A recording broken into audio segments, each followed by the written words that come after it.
Hey, everybody. Node investor here. Just jamming, looking at the charts. Thought I'd do some live streaming. Man, we were so close to 7,000. We're going to watch it. We're going to watch it happen live.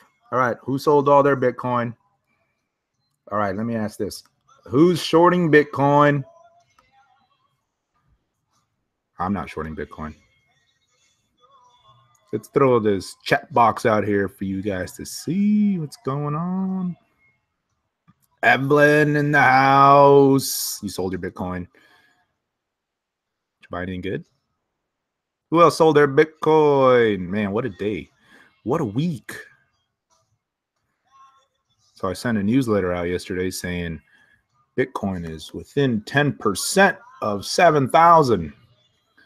And then today it's like we're within 1 or 2% of 7,000. Woo!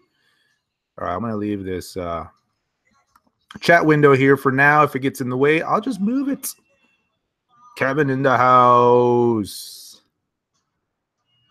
Oh, yeah. Who else we got here?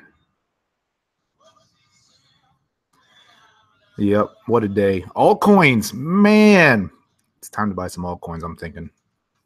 Altcoins are getting close, guys. Whew.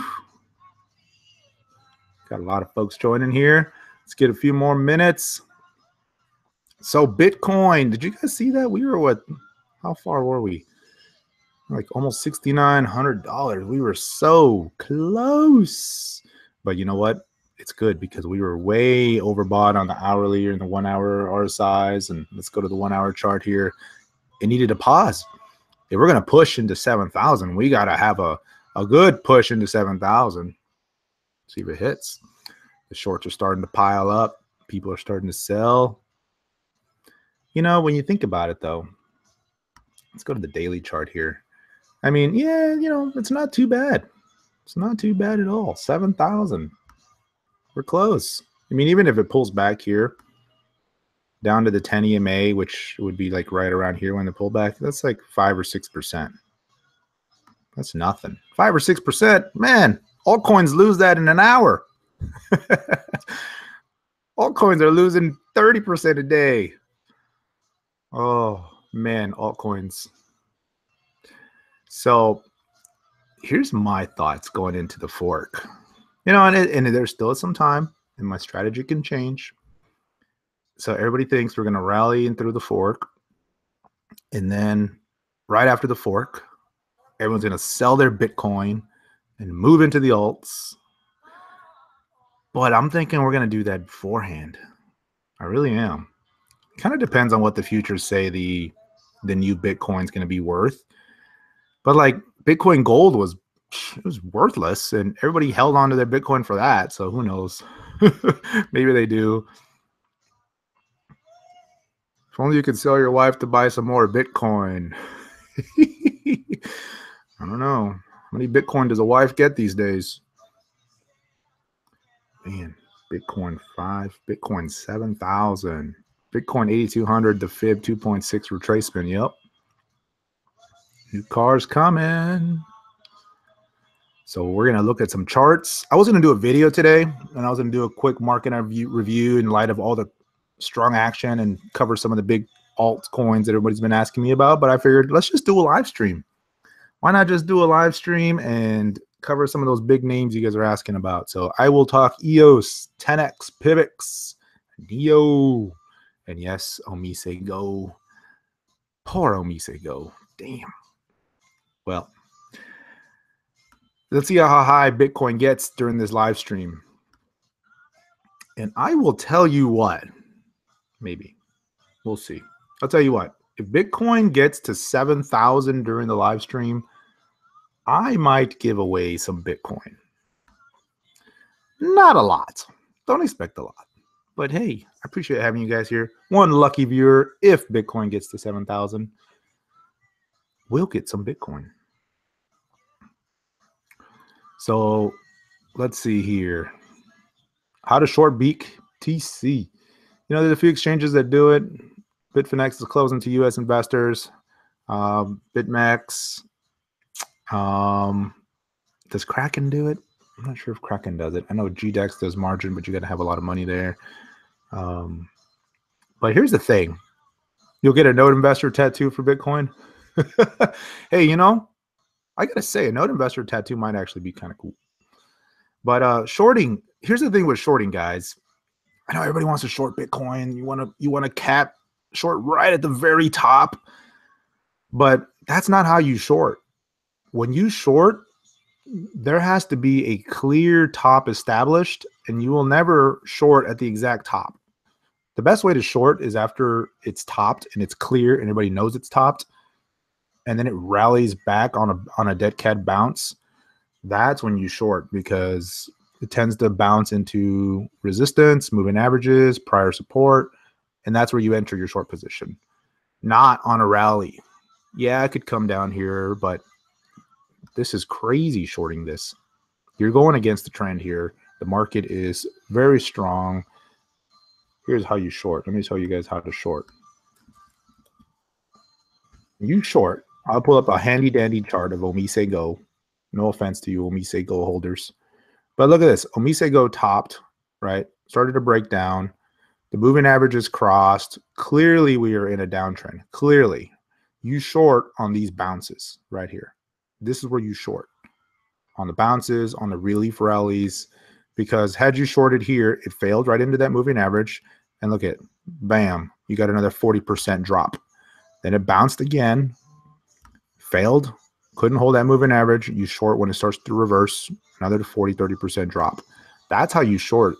You don't want to short on the rally because you think it's too high and it's in a top, and it probably will, but you want to short when you're sure the trend is down. But I would be shorting right now. I would not be shorting. Not saying it ain't going to correct. Just not going to be shorting Bitcoin, guys. You know, the alternative, if you want to short Bitcoin, just go buy some altcoins. Because I think when Bitcoin starts to take a little correction, it's going to move the alts. My opinion. But the other thing, too, is how far will Bitcoin go, right? Like if Bitcoin corrects, that's cool. Alts will probably pop. But if Bitcoin like really starts to crash, I think any altcoin rally is going to be short-lived, in my opinion. I think they might hold par with Bitcoin, but they will go down together if Bitcoin really starts to do it. Someone said, "No, you going to go live or what?" What do you mean? I am live.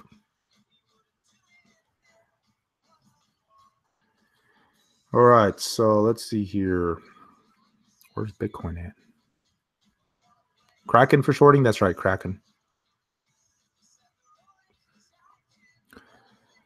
They're going to find resistance at 1 Satoshi. Oh, man. Let's see here. Do we think we can reach 7,000? Of course I do. We're like right there, guys. 7,000. If all of us just buy one Bitcoin, it's gone. 7,000, maybe. Doubt it, but let's see here. BTC 6806, 7,000. That's nothing.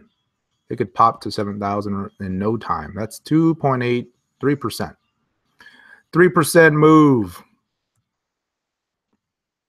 It's close. It's very, very close.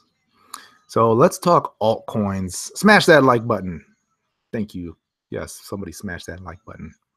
Don't smash it too hard, guys. Come on. You got to finish watching my live stream before you break your phone or your computer or whatever you're watching me on. So the drop starts 3 to 4 days before the fork. Very well could. You know, here's the big thing, though. It depends on what it does between now and then. Like, if this just goes parabolic here in the next couple of days, it's going to get very overextended and a correction will happen before the fork. Right now, the fork is projected to happen. Oh, what's the count? The block count. I think it was like the 16th is what the current projection is. And that's based on the average 10-minute block time and the certain block that everybody knows it's going to fork on. But So, I mean, if it happens on the 16th, that's still quite a ways out. If Bitcoin really starts to pump between now and then, the crushing could happen well before that. It could just be a little oversold. Now we could see it pull back here and then pump right into the fork. There's a lot of time left. A week, 2 weeks in crypto, man, that's like months in the stock market. Anything can happen. We can make and lose a lot of money in 2 weeks. Your Neo went to hell, man, Neo. So yeah, what happens when Amazon says they're going to take Bitcoin? You know, honestly, I don't think they will. That's my personal opinion. But who knows?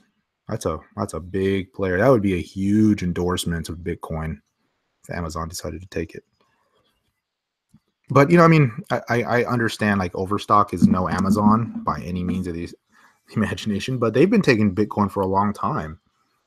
And I actually tried buying some stuff with Bitcoin on their site, and it wasn't that easy because they were limiting the products at some time. And we'll see what Amazon does.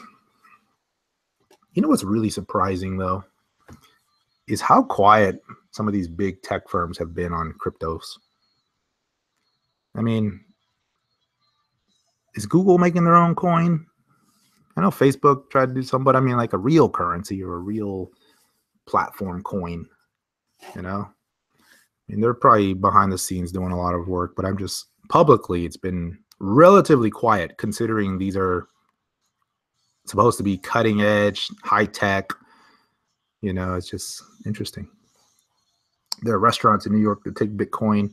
Yeah, there's restaurants here that take Bitcoin. So here's an interesting story. I was at a meetup about 1.5 years ago, and they were taking Bitcoin, and the meetup was around Ethereum. One of the guys I went with, he exchanged some Ethereum for some Bitcoin on the spot, and he bought a couple of beers with his Bitcoin. And right then and there, we all said that was the most expensive beer you have ever bought. I guarantee it. And sure enough, I think Ethereum at the time was like $8 when he did that. I don't even know what Bitcoin was. It was probably like $500 or $600. So you figure he spent one Ethereum's worth of Bitcoin, maybe two Ethereum's worth of or 2 Ethereum's worth of beer, and that's what, at least $600 now or whatever it is. You factor in the Bitcoin amount, man, those are a couple expensive beers.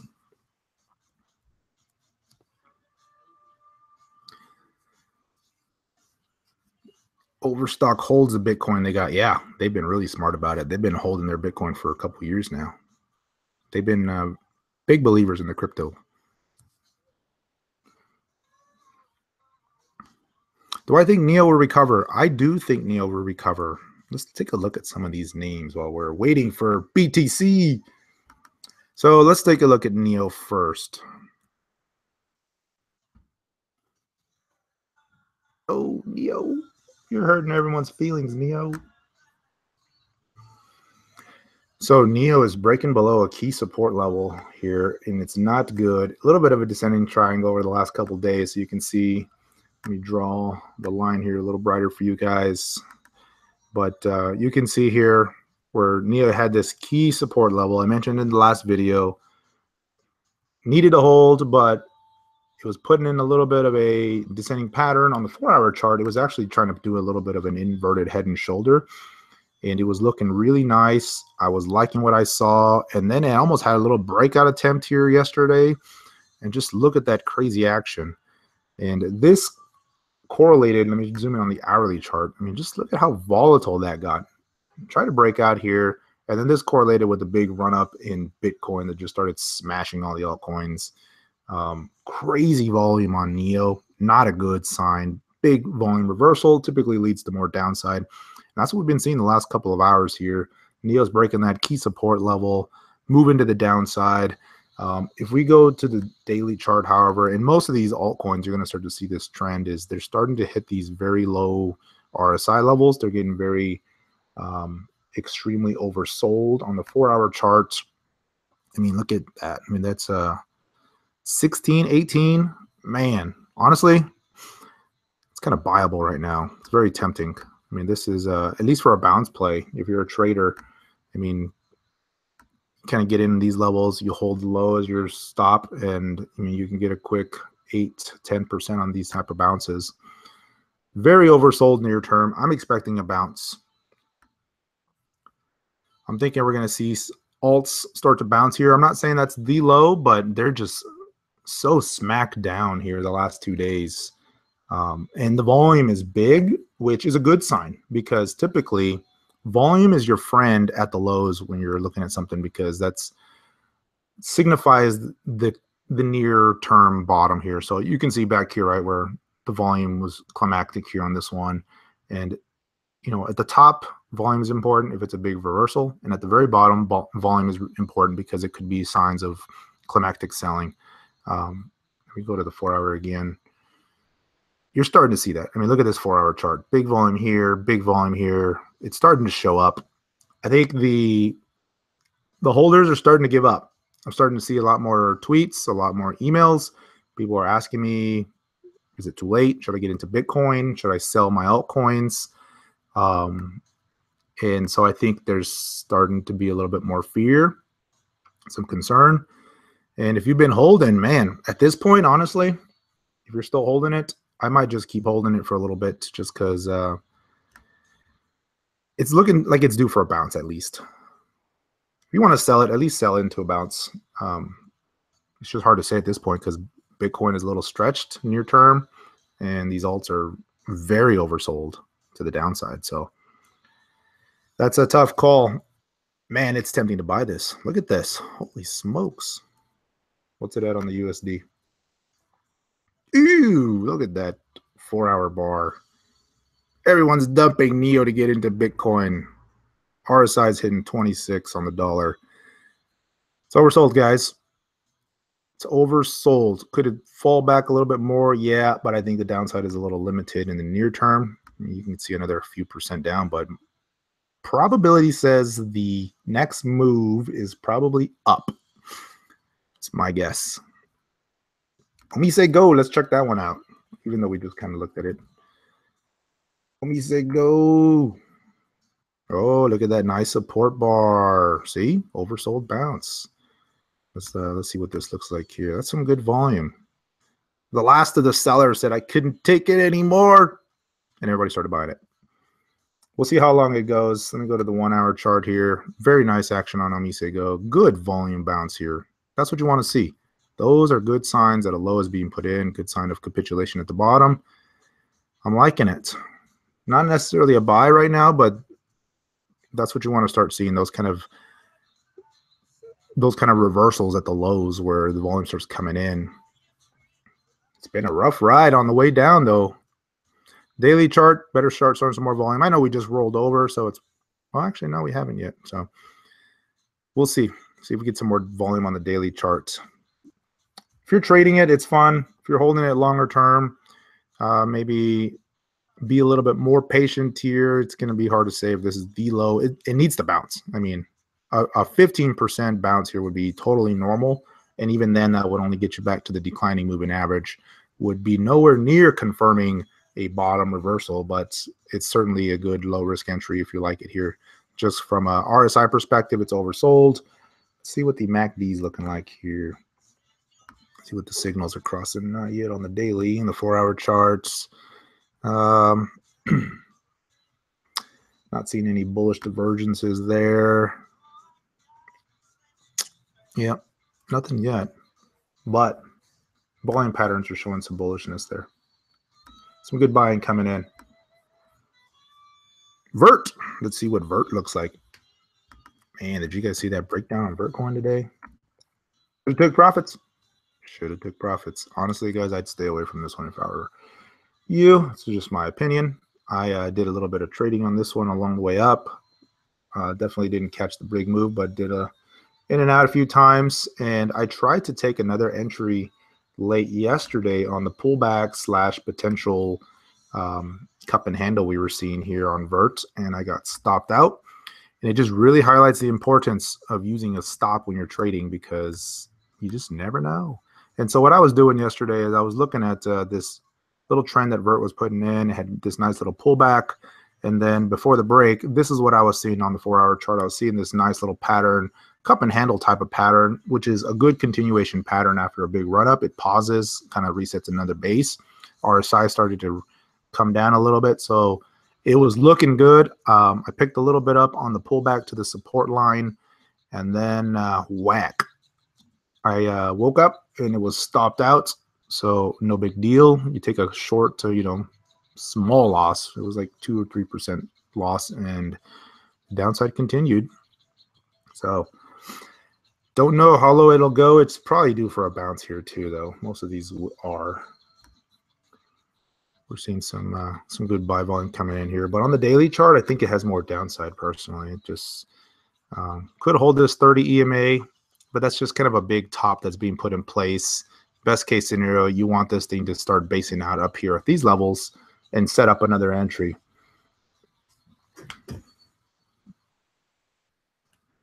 Just bought some Verge. Yeah, Verge is looking pretty good. GRS. So what's up with that coin, man? I don't like their name. Oh, my Neo. OmiseGo. San Diego in the house. Man, I love San Diego. See what else we got here. Do I think a 50% crash is coming? 50% crash in Bitcoin? I don't think that's coming. I mean, anything can happen, but there's nothing right now indicating that we're going to get a 50% crash. Eventually, we will. I mean, that's just how these markets go, right? You have these big moves, they go higher and higher and higher, and then they get a little bit parabolic and crazy, and then they do correct. They generally don't come down 50% very quickly, but they grind their way down, right? You get those big pull downs, 30, 40% pops to the upside, and then another pull down, several legs down, and that's how they go. Dash. Yeah, let's look at Dash. Bitcoin Cash takes over. Actually, before we go to Dash, let's look at Bitcoin Cash, because I was trying to trade that one earlier and looking like it wanted to move out here. I want to talk EOS too. Yeah, so I was looking at Bitcoin Cash here a few hours ago, and I was looking at this little setup it was putting in, clearing resistance. I thought above 787, or is it? No, 787 was going to be my entry point here. Had a nice big volume breakout, then reversal, bam, and just closed it out. Precautionary.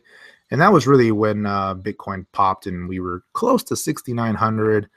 And it's hard for the alts to compete with that right now. Everyone sees Bitcoin pop and they're just like, sell. I got to hold my Bitcoin. Everybody wants to say they're holding Bitcoin when it hits 7,000. So if you sold it, buy it back at 6,999 and then sell it at 701. I'm kidding. Hold your Bitcoin. It ain't over until it's over.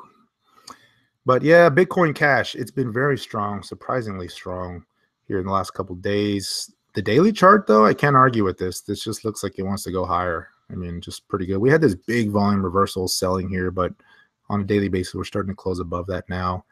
It's kind of hard to say where to get in. It's a little bit extended even now because on the 10 EMA on the 10 EMA on the daily chart, on the 4-hour chart here, it's holding some support. It's still trying to set up here a little bit,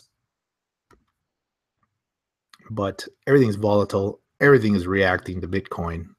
It's the big wild card.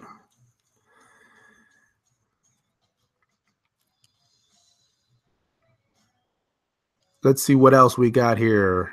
Dash. I was going to talk Dash.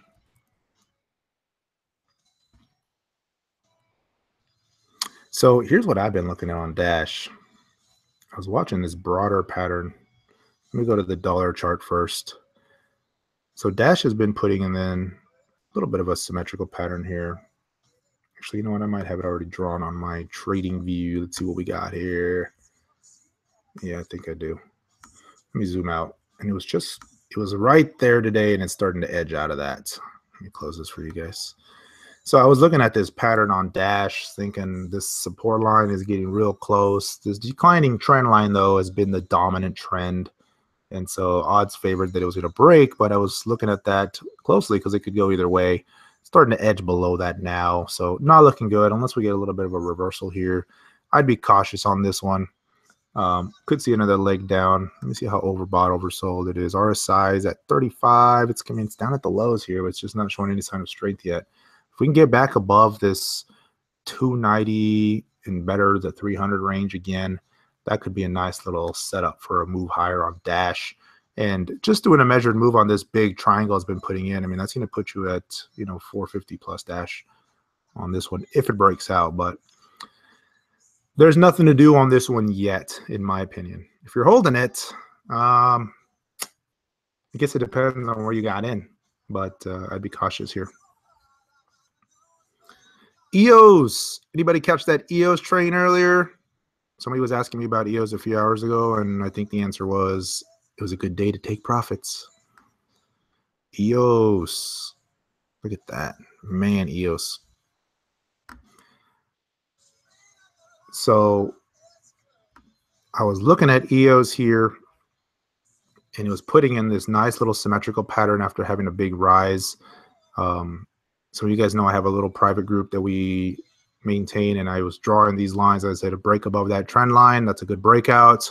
I didn't expect it to go that high above the breakout, and sure enough, it did, and just really rocked it here today, and just went crazy, just crazy volume. But that was my signal here. I was telling everybody, good time to take profits. When you see these big volume pops like that on the 1 hour charts, super extended from the 10 EMA, the RSI was near 90. That's a good sell into strength signal, in my opinion.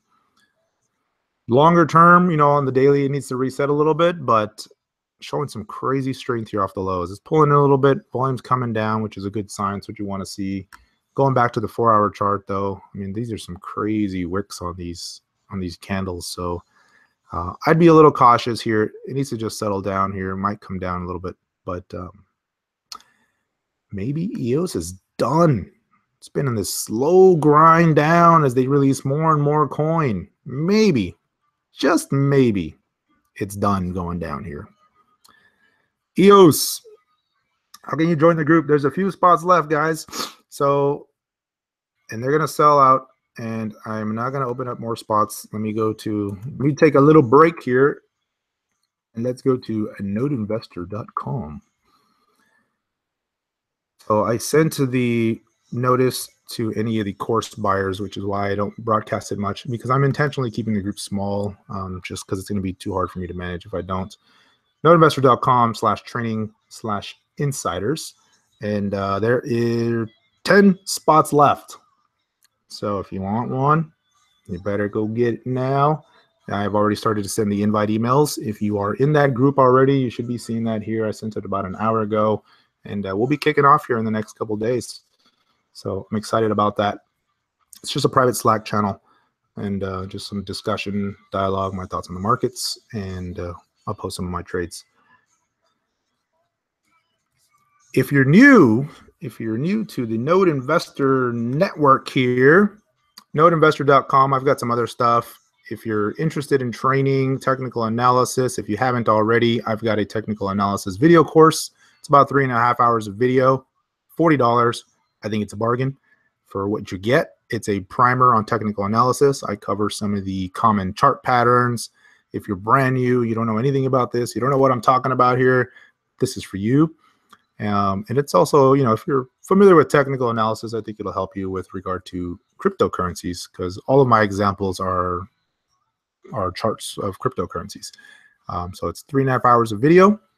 And just so you guys know, I am adding to that course as we speak. It's almost done. I'm going to be putting another 1.5 hour video or so of money management techniques, because in my opinion, it's probably the most important part of trading is money management, positioning, scaling in and out, all that fun stuff. And so I'll be adding that. So anybody who's bought the course will get that for free, but the course price will be going up after I add that. Haven't decided yet, but it's probably going to go to $50 or so. Look at that. Comically cheap for that course. You took it. Thank you. I really do think it's a good deal, guys. I mean, you could spend that on a book and spend weeks reading books, but nobody wants to read books. Just watch my videos. All right. Let's take a look at a couple more here. So what is on the charts? I'm going to go down the list. This is another one I was watching here too. I had a smackdown today. I was watching this trend setting up, and man, just took a beating today. Look at that. This is ADA Cardano. How do you pronounce that? Let me go back to Coin Market Cap. Cardano. I don't know. But really took a beating today. I was looking at this one. I was watching for a potential breakout here. I don't know. It's a little oversold right now. We're seeing an oversold bounce, but I think that's all it is at this point. Let's see what else we got on the list. NAM. Yeah, we'll talk NAM, man. I haven't talked NAM in a while. NAM. You know, I really had high hopes for NAM. What's going on, NAM? You know what I think about NAM, honestly? Great platform, great technology, but I think the way they modeled their team, you know, just the way it's structured, the leadership and the developers, it's a little bit fragmented. They've recently started the NAM YouTube, which I like that girl. What's her name? Oh man, what's her name? She just started a video. She does a really good job. But prior to her videos, I mean, their marketing was just non-existent. Their website sucked. They haven't come out with any really good wallets that I liked. I've tried using their wallets and kind of painful. So they've got some work to do. NAM. It's in the East only, zero talk of the West. Yeah, and I know, and there's different things with NAM too, right? So there's like NAM is the NAM Foundation. There's the Mijin, and then there's kind of some other affiliated companies that are using the NAM technology. And so I get all that.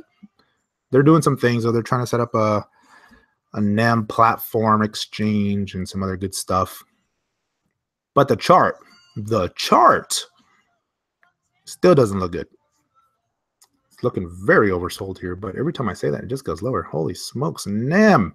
NAM is about ready to retrace this entire move. I mean, once it broke this major support here, right around 5,000 Satoshi, just no looking back. So I don't know what to say. It's a very bearish chart. Would I be buying it here? It could bounce. It's definitely due for a bounce. I'd be waiting on them personally. Will Neo outperform Monero? Well, those are two very different platforms, and I think they're both very good platforms. Neo, good overall platform. Monero, privacy centric. I think we're going to see more need for Monero. I'll take a look at Monero. I haven't done that yet. Let's cover some of the big three first. Ethereum. Let's look at Ethereum. So they're having their DevCon 3. I've been drawing this line, and it's a little subjective here. I mean, you can do off the candle bodies. You can do it off the wicks. Generally speaking, it's right at that support line, starting to edge below it a little bit. Haven't broken this upper trend resistance. I'd be looking at that on the upside personally if you want to buy this. I'd just wait. Let it get back above that 315, 320 mark that it really needs to get back above. Ideally 345, but on an early entry, if it starts to get above that 310 again, 315, that's a good signal. It's holding up right now. Versus BTC, it's not. It actually was taking a pretty good little beating earlier. Let's see here. Yeah. This is the daily chart of Ethereum. So let me take off these signals and zoom in for you guys. So Ethereum, Bitcoin, looking very much like many of the other altcoins. Just a tough one here. Let's see here, hourly charts. Look at that volume. That's some good support volume on that hourly chart. Good to see. Let's see if it holds. Normally when you see those big volume reversals, you want the next couple candles to be up, and it's not. See that big wick, that tail to the bottom with massive volume? This better hold. It needs to get back above. That'd be a good reversal if it did. Crazy markets. All right, let's see here. Let me go through some of these. What's not taking a beating? That's not probably a crap coin.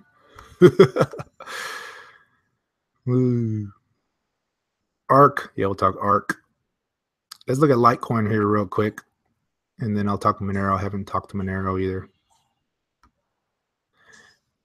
Monero. Litecoin. Where are you at, Litecoin? Litecoin BTC taking a beating. Oh my gosh, Litecoin. $52 Litecoin.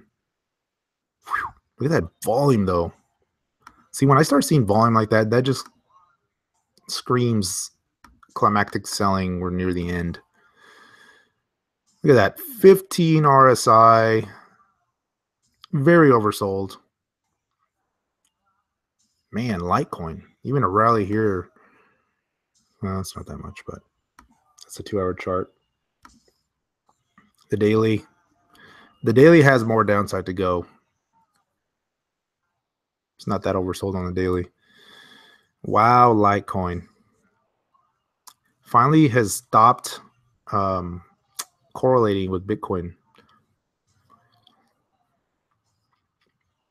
It's right at the 40 RSI, and they tend to hold this level when they want to remain in bull mode. So yeah, I'd be watching it here.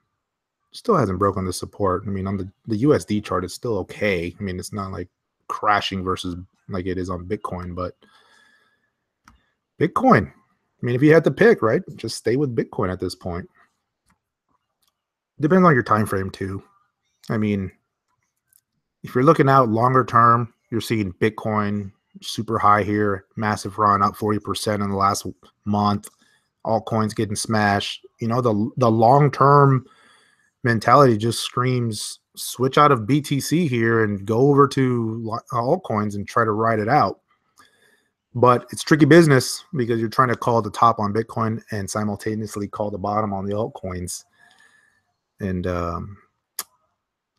sometimes it's just best to just wait.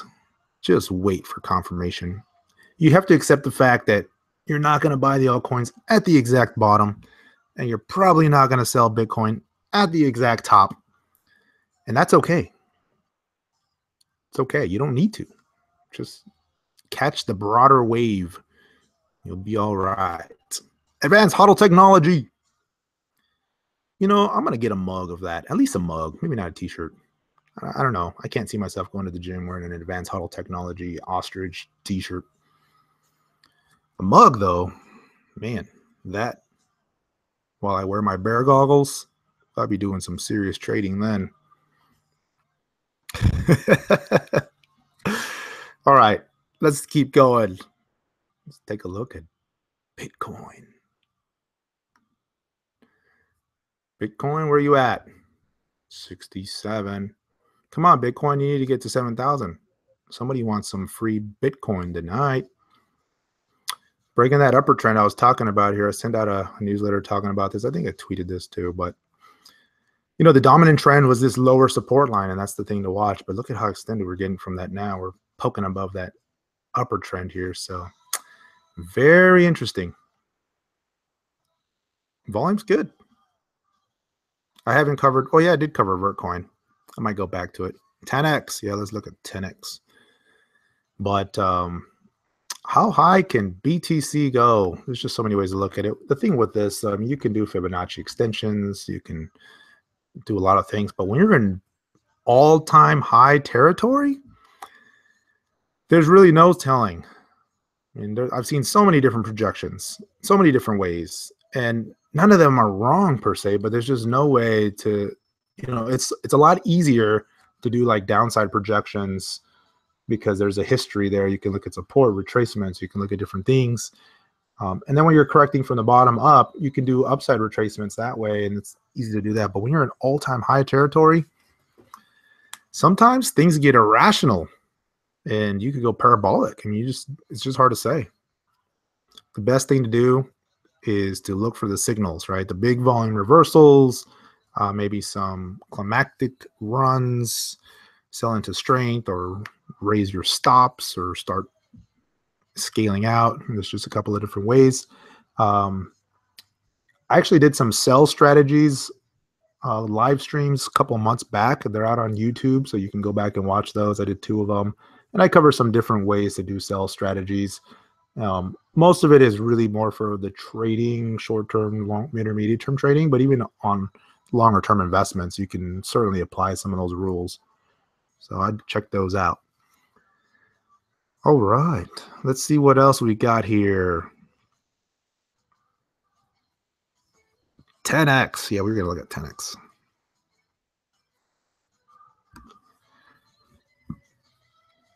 Anybody holding their Bitcoin gold, by the way? Anybody get their Bitcoin gold? Anybody care about Bitcoin gold? You know, I also didn't even care. Like I got some Bitcoin gold on BitConnect and I just left it there. I didn't even care. And then looked at it just yesterday, I think, and I said, sell it. Give me my $2 or whatever it was worth. What was I saying? 10x. See, you guys distract me. Pay. Got it on my list here. Should we be buying the dips in the alts? Man, it sure is tempting. It sure is tempting. So 10x. Oh, 10x. You're breaking my heart here. Look at this. It's pretty much retraced the entire run since this little ICO base it put in right when it came out. So, I mean, you're new all-time lows. 10x. Incredible. I don't know what to say if you're holding it. I was holding some 10x for my longer-term portfolio. It wasn't a lot. It was higher up earlier, but as it started to break down, kind of started to move out of it. And it's pretty much all gone now. So, and it wasn't a big position. So I still need to do that portfolio review video.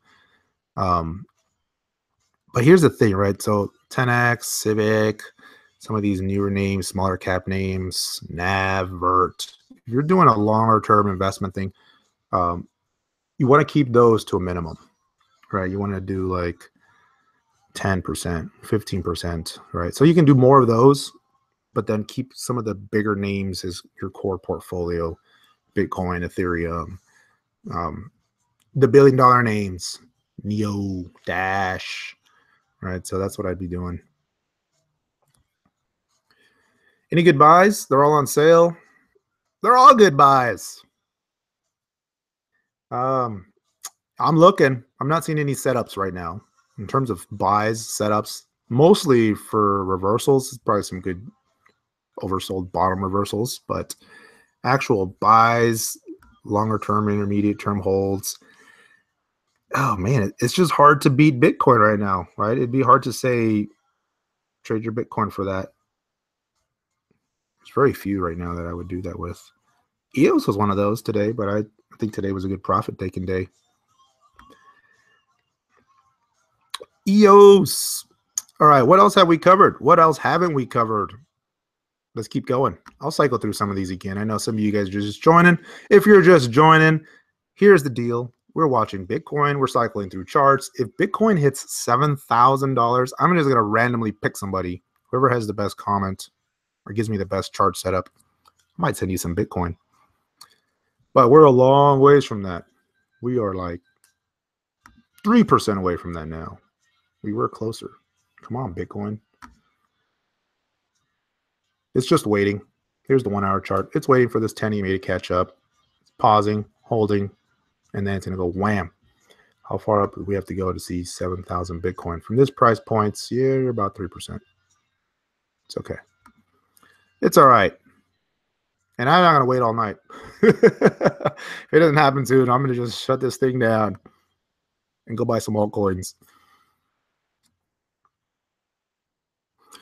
All right. Let's see here. What were we doing? Let me cycle through some of these names. 8X. Man. Taking a beating. Bouncing a little bit. Oversold bounce mostly. ARK. Eesh. Let's see here what the daily chart looks like on ARK. ADT. All right. We'll see. We'll see. Yeah, it's a big jump. Man, ARK is like way oversold here too. Look at how low these things are getting. They're due. They're all due for a bounce. We're all going to wake up tomorrow and these coins are all going to be up 20%. Yeah, it's due for a bounce, but don't try to catch the bottoms. So if it's a coin you really like, a project you really believe in, there's a few of those, then yeah, you take a shot on these because you're willing to live with, a few more percent to the downside if this is the low or close to the low. But if you're just trading them, you'd rather just wait for a good setup confirmation. Look for a little bit of a bottom to be put in first and get in then. Let's see here. Basic Attention was trying to do something earlier, try to break out, and then got smashed today on the Bitcoin rally. Showing some good strength. I keep wanting to like this one, but just not there yet. We talked Dash, Civic. Rumor has it Civic's the next pump coin, but rumor has it every coin is the next pump coin. So who knows? Rumors is probably not a good strategy. Yep, Civic still breaking down again, also below the lows, all-time lows on Civic. I'm sorry if you're holding Civic. If you got in on this, you are below all-time lows. It's just tough to say what to do at this point. Let's see what else we got. Digibyte. I haven't looked at Digibyte in a long time. I'll look at that right now. Decred. Come on, Decred. Oh, look at this. On the daily chart, a little bit of an RSI bullish divergence, trying to put in a double bottom. Not bad. See what we can do with this Decred. So if you're not familiar with the double bottom, it's easy symbol, right? It's the double bottom, right? You have the rally, then you have the second low. Typically the second low goes lower than the first low, and then it starts to rally. Official confirmation is when you break out above the middle portion on the double bottom. You can certainly get in earlier. It's a higher risk entry. But here's what I like is when you see double bottoms with some sort of bullish divergence like you're seeing here on the RSI. And so you can see we're going lower here on price, but the RSI is not dropping as steep. And so that's what they call a divergence there. MACD's kind of doing that too here. So the signs are lining up. It's never a sure thing, but those are the type of things you want to look for. Even if we rally back up to that neckline, this point would be a whopping 60% rally. Wow. That's on the daily. Let's see what the hourly looks like. So in the short term, it's got a lot of work to do. But man, look at how oversold these things were getting. 4-hour chart. Could also be doing a little bit of a double bottom on the 4-hour chart here, so something to keep an eye on. It's not a buy recommendation. Just thinking out loud. All right, we already did Neo, but I'll cover Neo again. And we did OmiseGo, but I'll cover OmiseGo. I'll cover some of the biggies a few times. I know we got some folks just joining us. We'll keep going. Komodo, yeah, I was looking at that too. Let's see if I got that on my list. We did EOS. Let me keep going down the list. I was looking at Game. Yeesh. For charts, nothing good in Game. Genosis. Golem. Every time Golem tries to rally, they sell it off. Sell the rallies. Iota. Man, Iota. Still getting smacked. This big volume rally, I thought it was done. I thought that's it. Iota's going to start going up. Nope. Overwhelmed by the powerful forces of the Bitcoin rally. Yeah, just looking bad, Iota. Komodo. I was liking this setup a couple of days ago. I was putting this little bit of an inverted head and shoulders pattern on this 4-hour chart. Looking very nice. Started to rally out. Good volume came in, and it just failed today. I don't think it's done, though. I mean, it looks like it's holding these lows, so I'd be watching this one. But You just want to get some confirmation. Wait for some more bullish confirmation before you do anything with this one, in my opinion. Just that's the name of the game right now, is be patient, wait for some confirmation. It's tempting to buy the lows, but as we've seen in the last 3-4 weeks, the lows are not always the low. It's just kind of hard. It's just kind of hard to say when the exact low is, especially when Bitcoin's making all-time highs.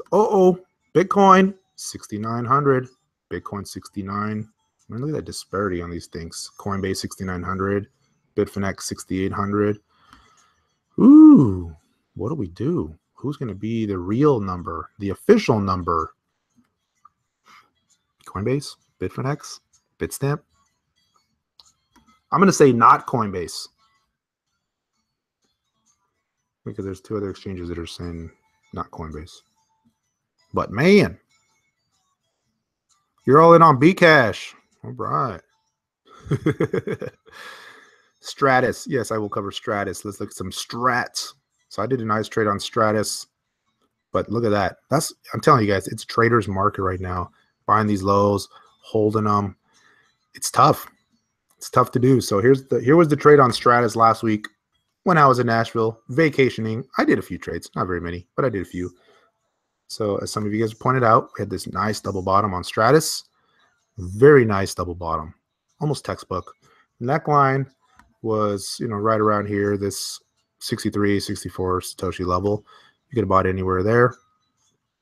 And here's how it played out. So the measured move on Stratis, I believe I said was like 93 or 94. So I took the low from the double bottom.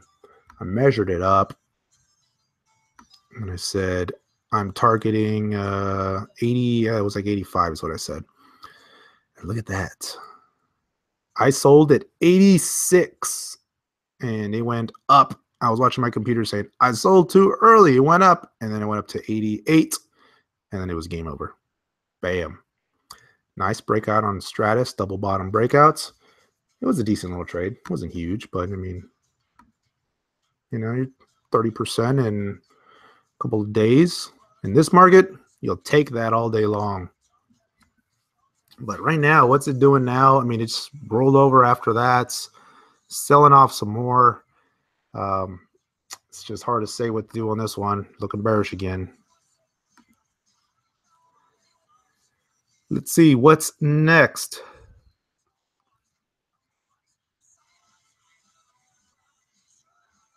ETP. All right.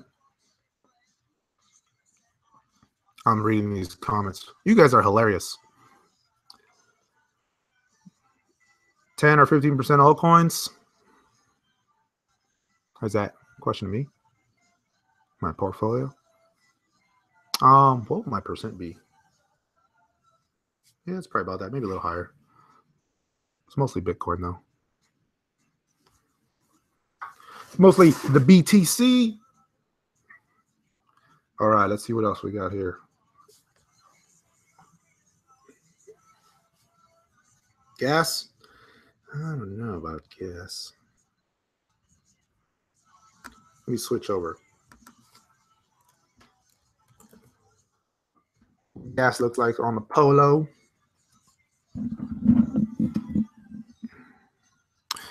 Yeah, the daily chart of gas is still, it's looking like Neo. I mean, it's just pulling in, so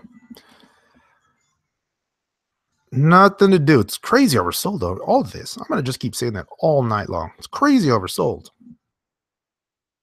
It doesn't mean it's not gonna. Doesn't mean it's gonna pop. It's just an indicator that says it's not very strong and it's probably due for a bounce, a little bit extended to the downside. But a lot of times, what they can do is they can drop, get oversold, and then just go sideways. RSI will start to rise a little bit and then smack them down again. So it's not a buy signal. It's just kind of a secondary, just kind of another data point. Bollinger Bands. I'm not a big fan of Bollinger Bands. I know a lot of people are. I just am not. It's too lagging for my taste. Let's see here. BitConnect is the only coin going up. The only coin. Okay. I don't know about that. I won't say anything about BitConnect. You guys know where I stand on BitConnect. I'm not on BitConnect. ETP. All right, ETP. I've held off long enough.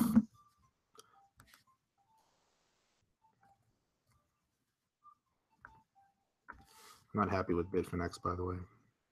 But I understand. U.S. regulation sucks. I get it. So remember I covered this in a live stream, guys. I was telling you I like ETP. Be careful. The RSI was starting to diverge.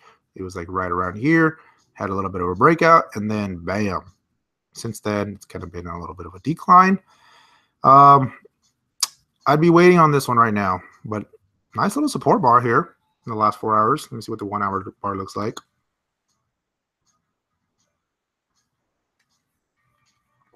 What happened with doing Neo again? Patience, my friends. Patience. I think we've done Neo twice already. We'll get to it. Let's see here. 1 hour chart of ETP. This is Metaverse if you're not familiar with ETP. Yeah, it's just bouncing right now. It's bounced from an oversold. It's no real setups though. That's what the USD looks like. Good volume coming in though on the lows here.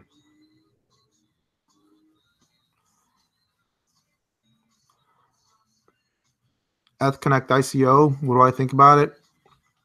Honestly, I haven't looked into it. I've heard about it, but I haven't done any research on it.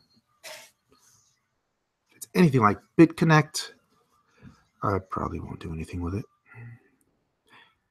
And so here's the thing, right? Even if BitConnect is a Ponzi scheme or isn't a Ponzi scheme or anything like that, I'm just not into tying up my capital.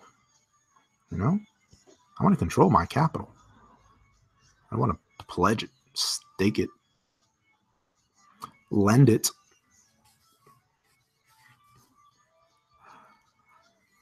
All right, what are we doing next? Waves.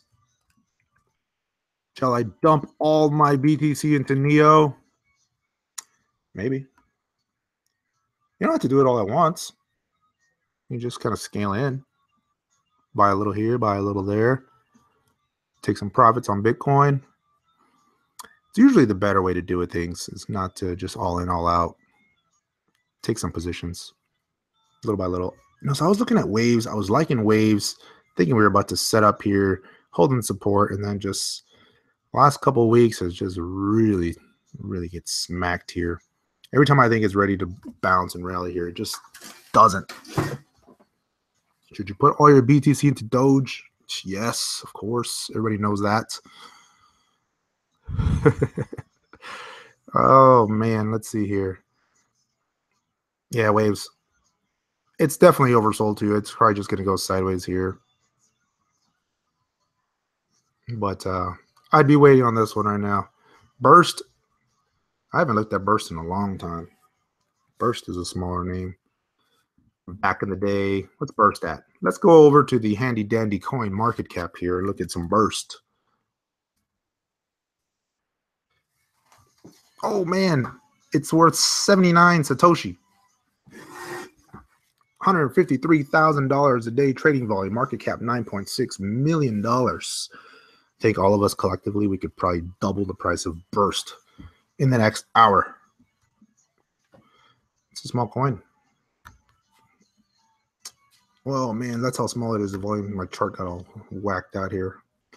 Yeah, you know, Burst had a nice run earlier, a few months back. I was really liking the way it was looking, but nothing to do here. Wasn't Burst going to be like a casino or something? Casino coin? I'll look at Ethereum again. Here's a coin to look at, everybody. If you haven't realized this coin, probably the most undervalued coin of all coins, even more undervalued than Burst. That is Nodecoin. Nodecoin. Oh my goodness, Nodecoin. Zero volume in the last 24 hours. Nobody cares about poor old Nodecoin. Market cap is $5,000. They're even being generous, and they're saying Nodecoin is worth 1 BTC. It's really not. It's actually worth a lot less than 1 BTC. I'm thinking about just buying Nodecoin. I might just buy every Nodecoin there is. Total supply, I could probably afford that. $5,000. Might be able to swing it. Nodecoin. I don't hate Burst. It's just too small. So these smaller cap coins that just trade that little bit is just, they're too easy to swing. They're just not my type. Let's just put it that way. Unless you want to like pick up a small position and speculate. I wouldn't bet the house on Burst though. Those type of things. And the chart's not bullish. It's not as bullish as Nodecoin though. Look at this thing. I might have to buy it. If you guys see the price of Nodecoin start to really go up like 1,000% tomorrow, you'll know why. You'll know who's buying it. EOS. Let me see who else. Who was the mover today? Who are the movers that are not the junk coins? Vertcoin. Yeah, you guys are asking me about that. We'll look at that. EOS storage. Man, every time storage rallies, it has these huge pumps. Just can't really hold on to it. And guys, I like storage. I like the concept. The whole decentralized storage. We need that. So I read an article yesterday about Google Docs specifically. People getting locked out of their Google Docs accounts because of the way the algorithm was searching the docs and didn't like what it was reading in someone's private Google Docs cloud storage, and it shut it down. Really? Really, Google? Jeez, that's why we need things like storage. So be careful what you write in the privacy of your own cloud. Be careful what you put on your computer because it might not be politically correct. Damn Google. So storage, that's my my rant. I like Google. I love Google. They have YouTube. They bought YouTube. Storage. Look at those big volume buys here at the lows.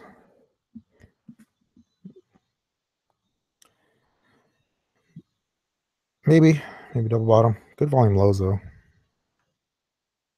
Saya. Interesting. Starting to show some strength here. This one always has these big moves though. And just look at these. It goes up 67% in a day. What's this one looking like here? It's already up 45%, 31. Yep. All right. See you, man. Got to go watch the end of the World Series. It is Game 7. What are they now? A few innings out. Who's going to win? Houston going to win that? Made safe. What's made safe looking like?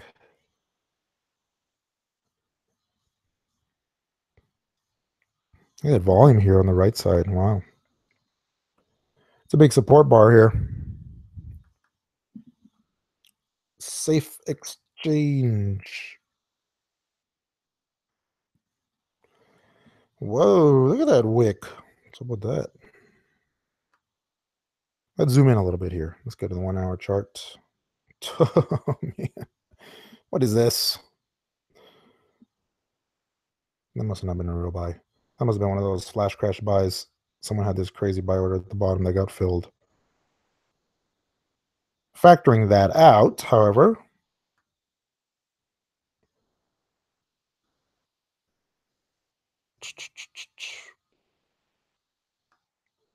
yeah, I mean, it's just still showing some weakness here. Wow. All right. Moving on. Let's go back to my list here. Where were we? Let's look at a few more. Bitcoin, where are you at, Bitcoin? Coinbase has Bitcoin at 61.19. This is incredible, guys. I mean, just think about it. I remember just a few weeks ago, we were all freaking out. Is Bitcoin going to go over 4,400? Is Bitcoin going to go over 4,900? And then we wake up one day, it's $5,200. And then we wake up one day and it's $6,000. And then tomorrow one's going to wake up and it's going to be $7,000. Maybe. Most likely. But that's amazing. Here's the thing, though. We're seeing this big volume coming in right at the end. And that's, you guys know what I say, that's typical of the tops of the moves. Kind of like how we saw back here, right? You saw the big volume coming in right at the end. Doesn't mean it crashes, but it tends to exhaust the buyers a little bit. And so we're starting to see a little bit of that here on the Bitcoin. I mean, just from breaking out above that little resistance zone here. It's 11%, 13% in what, 2 days? Powerful move. On the daily chart, though, that volume doesn't look that bad. Bitcoin. BitShares. So what was going on with BitShares? BitShares is one of those names that just has these crazy pumps. Let's do market cap. BitShares. Oh, yeah. See, it has these big rallies that just sell off. Down 18% today versus BTC. Let me zoom in a little bit here. Didn't they get delisted already? Crazy volume. Big rally a couple days ago and just really selling off here. All right, let's see what else. Smash that like button, people. Thanks for joining the party. Crypto after party. Civic, we covered Civic. Decred, Dash, we covered that. Let's go back to Neo, OmiseGo. Look at EOS. Wow. Iota, Monaco. He didn't cover Monaco. Another one that got smashed. Everybody see Metal? Metal got smashed. It's crazy how it happens. They release the news, new wallet comes out, all the good news is out, and then bam, sold off. Same with Monaco, just really taking a hit. Metal. Wow, Metal. After that news came out, Metal just took a dump. I mean, just 50%. 50% in 2 days. It's a big hit. If you were on Metal, I am sorry. That's a big hit. Neo's still going down, but it's starting to hold a little bit here. See, I did a little bit of a measured move on Neo, thinking, breaking out this little support line. How low could it go? Let me zoom in a little bit for you guys. I think this is worst case. It's oversold. It's definitely not going to go there right away if it does. But man, could we see another 25% down on Neo? That's a lot. I certainly hope not. If it does, though, I mean, that takes you way back to basically the base prior to the August fork. I mean, that's amazing if it goes down that low. I don't think it will, but that's just kind of some scenarios I was running on Neo. It's due for a bounce. Neo is just very oversold. Lisk. What's Lisk doing? Let me zoom in here a little bit for you guys. Wow, Lisk. Remember we were watching Lisk here at this top pattern, and once it broke that lower support line, if you guys remember, I was talking Lisk symmetrical pattern that I was putting in, something along these lines. Once that was broke, I mean, just look at that. Just really rolled over. And the other thing too with these, when you start to see these big rounded tops, generally a very bearish pattern when you start to see these really big rounded tops like that. That's just not good. And I mean, it's had these big rally attempts. That's huge. One day, that was the 30%. Sold it all off. Lisk. Come on, Lisk. OmiseGo and Ripple. Yeah, we'll look at those. I haven't looked at Ripple tonight. Let's do Ripple first.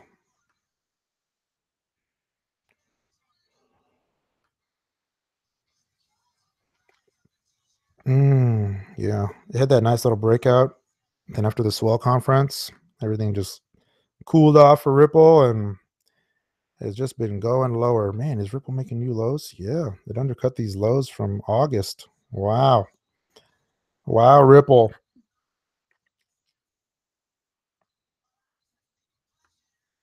Let's see here. Man, look at that volume though here. Wow. Yeah, I wouldn't be in Ripple right now. Monero. I didn't cover Monero. Thank you for reminding me. Let's cover a few more here. Bitcoin, 69.30 on Coinbase, 68.50 on the BitFinex. We'll see which one gets to 7. Come on, Bitcoin.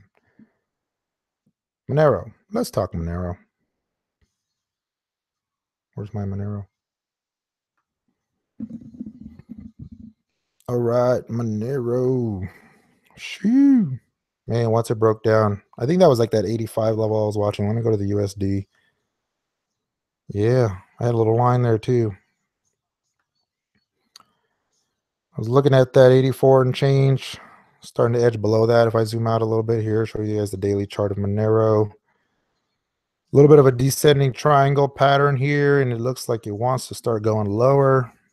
I would be cautious on this one. What I'd like to see on the USD chart is to get back above that $90 would really start to invalidate this pattern, possibly put in a little bit of a triple bottom pattern here, which would be nice. But not looking bullish at the moment. And I was really liking it. Once it broke this downtrend here, let me change the color for you guys. It's blue because I was previously on the white chart, so it was lighter. Blue was easier to see. Once it broke this downtrend, though, I had this nice, good volume pop to the upside. I was thinking we were going to start to see more Monero rallying. Not there. Starting to break down a little bit, so be cautious on Monero.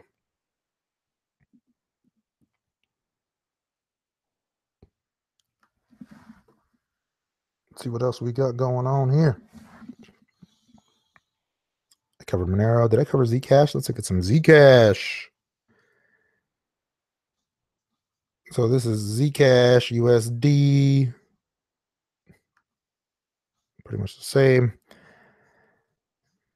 Daily chart, you know, once it's had that big pop on the exchange announcement, it just hasn't really been doing much.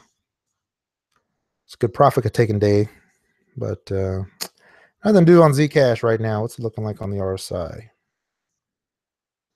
33 RSI. How are we doing on Bitcoin? We're getting close. Come on, Bitcoin. Rest in peace, metal. Oh, man.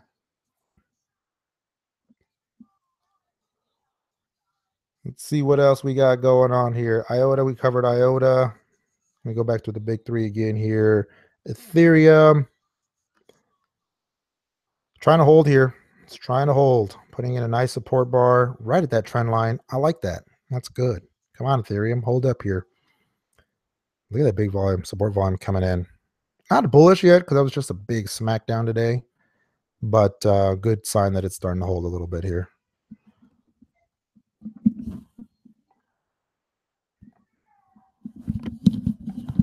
See what else we got. A couple more, guys, before we wrap it up. I don't know how long my voice is going to hold up. 7,000 BTC. I might just take a break and then go live in another couple hours. Live stream round 2. If we hit Bitcoin 7,000. Actually, that's not a bad idea. Maybe we should do that. BTC live stream round 2. We're getting close. OmiseGo, Ubik. I haven't looked at Ubik in a while. Let's take a look at Ubik. What we got here on the Ubik. Wow, that's really oversold. Let's see, Ubik. Neo falling, huge sell orders. Man. What's the best bet after BTC stops climbing? Oh, that's so hard to say. I mean, it's due for a pullback. It's just a little bit extended to the upside. Even a pullback down to 65, 6,600 wouldn't be the end of the world on Bitcoin. I don't know. That's just really hard to say right now. Let me see here. All right. Hang tight, everybody.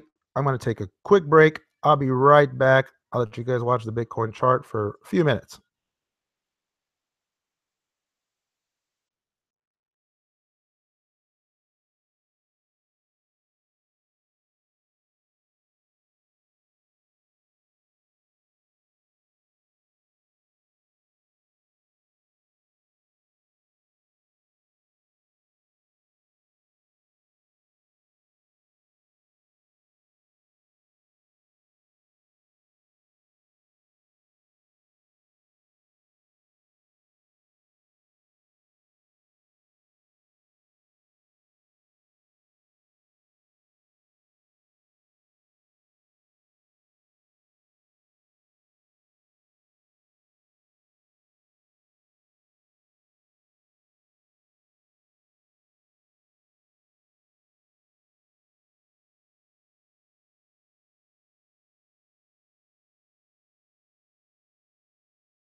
We are back, ladies and gentlemen. We're watching Bitcoin. If you're just joining us, if you're still with me, I had to take a quick break, but I'm back. I'm reloaded. So, I was thinking something.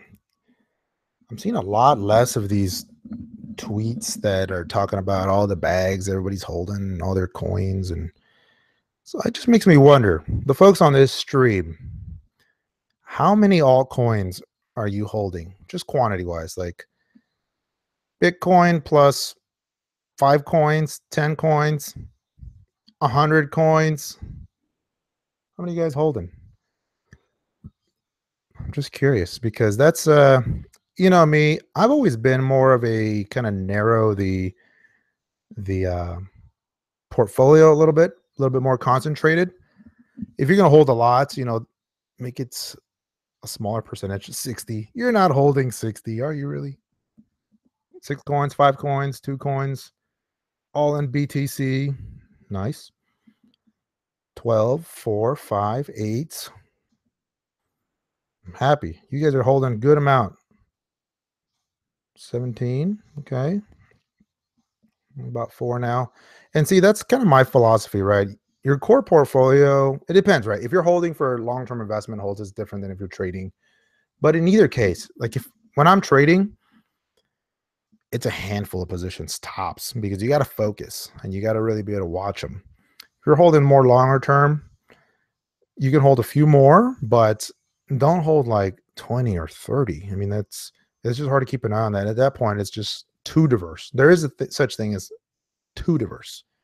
So you want to, now if you're holding 20 or 30, that only makes sense if like 10 of the coins make up 15% of your 20% of your portfolio, right? It's just kind of very small, speculative, and you're spreading it out. Okay. But your core portfolio shouldn't be like 5% in a bunch of different things. Link, I wasn't looking at Link in a while, but I saw that it was really taking a hit here.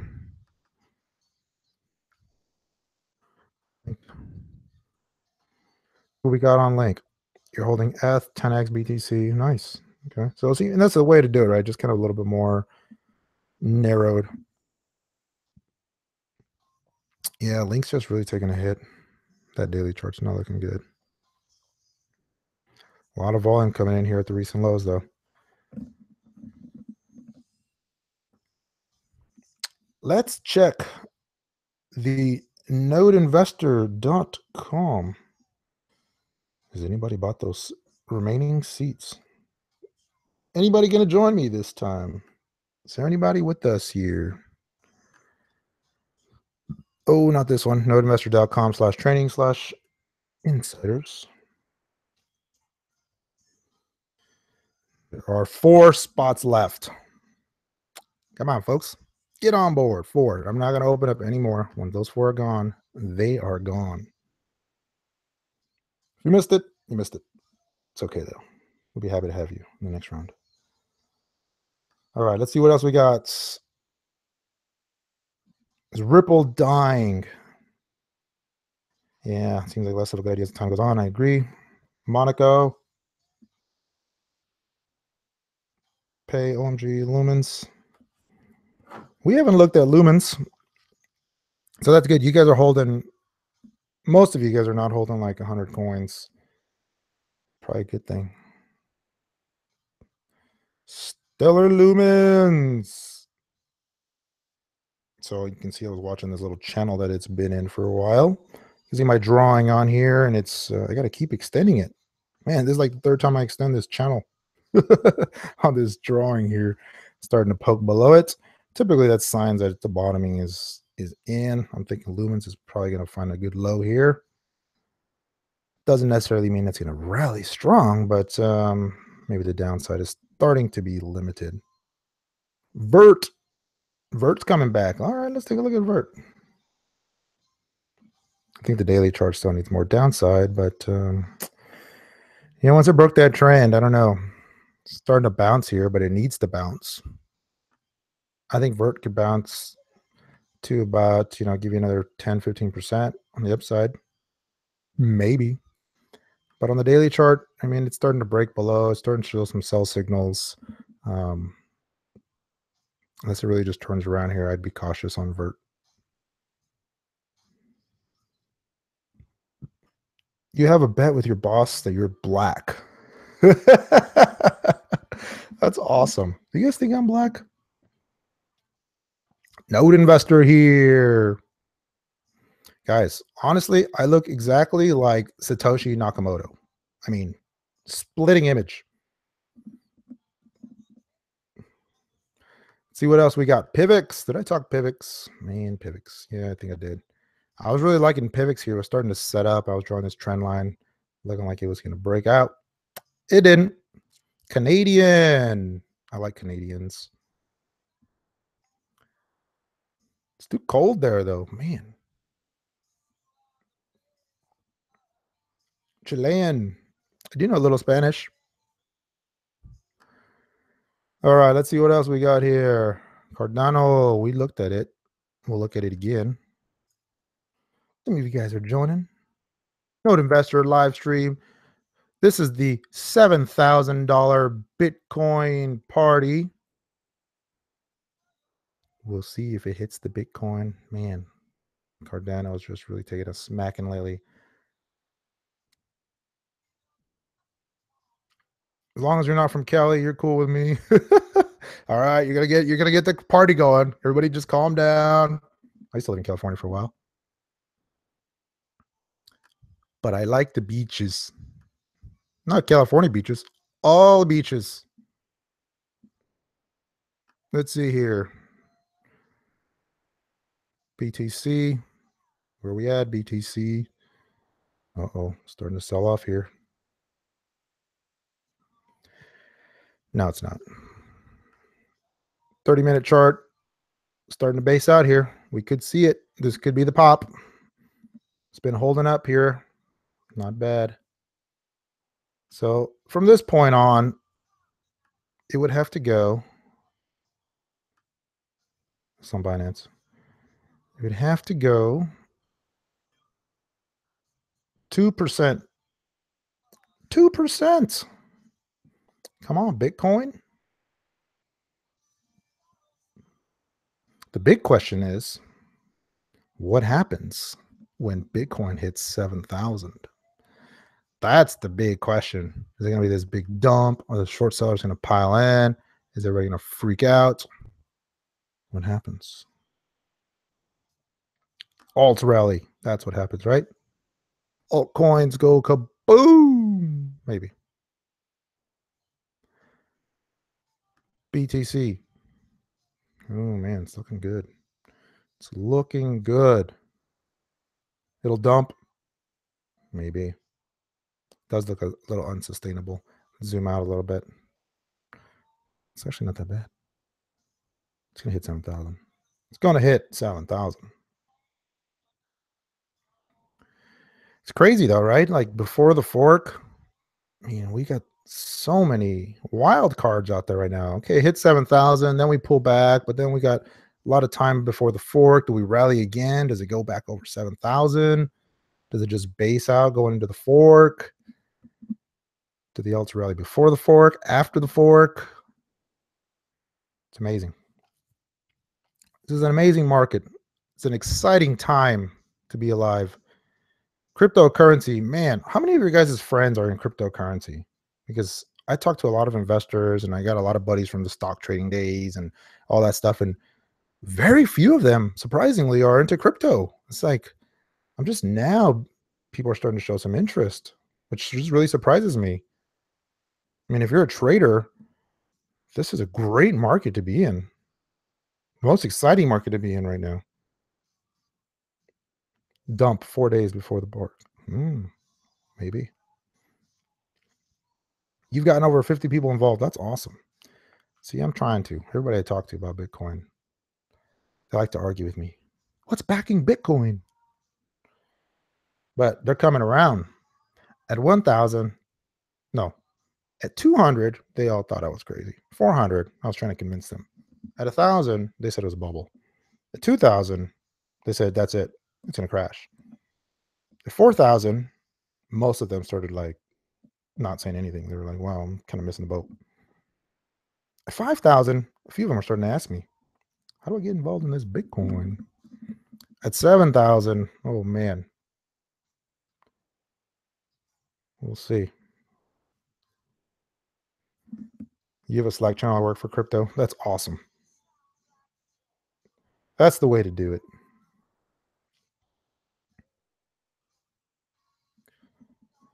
Node investor here. Yes, I'm here. Left the US, been in Costa Rica. All right, let's see. Let's look at a few more here. Let me go back to this chart. Kind of holding off here. Kind of stalling out a little bit here. This is going to be a long live stream, guys. Just kidding. It won't. I'll do part 2 if it doesn't happen here soon. Is there a Slack channel? There is. It's a small channel though. It's a paid group. It's not like a public channel. It's mostly closed channel, and I think it's probably just sold out channel. Let me look. Let me see. And there are 4 spots left. There's still 4 spots. And it's kind of a rolling channel. I mean, once you're in, there's kind of the public, you're in the public chat portion, but it's going to be a private group. All right, let's see here. EOS, we talked Decred. I'm kind of be watching this one here. I'll be keeping an eye on Decred. Ethereum, EOS, pulling in. It was a good profit taking day. Dash, come on, Dash. Civic. Thoughts on EOS rose today? I don't know. I didn't do any research on it today. I didn't know if there was news or if there was something going on. I don't know what caused that. Anybody know? I will buy a ton of BTC after the fork. It won't be as cheap as it will be after this fork. Well, that's interesting. Maybe. Vert. Is Vert going up, or do you just keep saying that? It's bouncing. It's bouncing. Vert's probably like the most popular coin right now. Most popular altcoin right now. I sold. I sold it. Nude investor. Oh, you're hurting my eyes. Man, when I just cycle through these charts, though, it's just not good. Just extreme selling, bearishness. The altcoins, they're due for a bounce. And I'm fully expecting that. I'm just looking at these. Everyone's jumping onto the Bitcoin train, riding it to 7,000. It's going to be tempting. I'm going to have to really just, I'm going to go through these in depth tonight. And I'm going to have to pick some charts that I'm going to like and maybe throw some conditional buy orders out there. And if they start to pop, maybe jump on a couple of these here. Sure is tempting. Bitcoin saying nope, not yet. Not yet. Maybe. All right.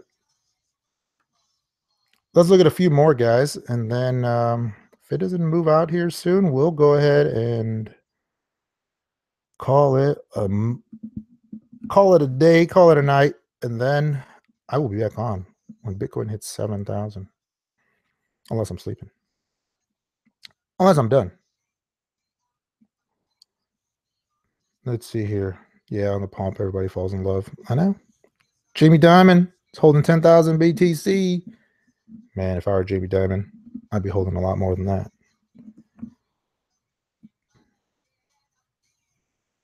OmiseGo. Let's see. Omise is probably on my short list for a bottom bounce play. It's looking like it wants to. It sure is. Big volume bottom here. We like to see that. How far will it bounce, though? That's always the question, right? I mean, it could just bounce right into that declining 10 EMA. It's not a whole lot, 5-6% from here. If it breaks above that, though, it could go up to this next floor that was now resistance. So going back into that, you can see a nice 20% plus move from this point. That would be nice. Let's see if we did a Fibonacci retracement coming just from the high here, pulling down to the bottom. It's kind of hard to see where that low was. Let me look at the, take the volume off here. Let's go to the wick, the bottom of the wick. You could see a retracement bounce to that 3.8 level.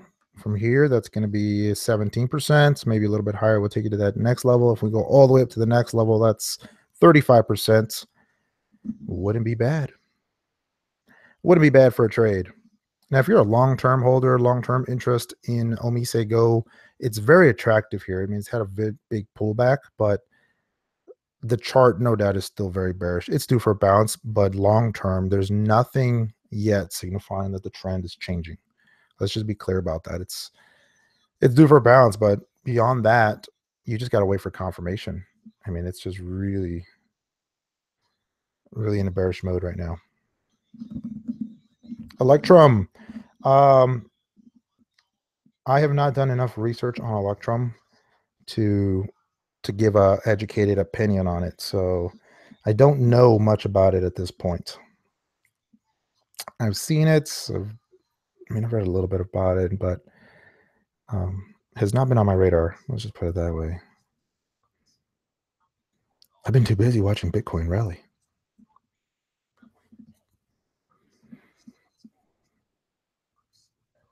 Litecoin, 100 by end of year.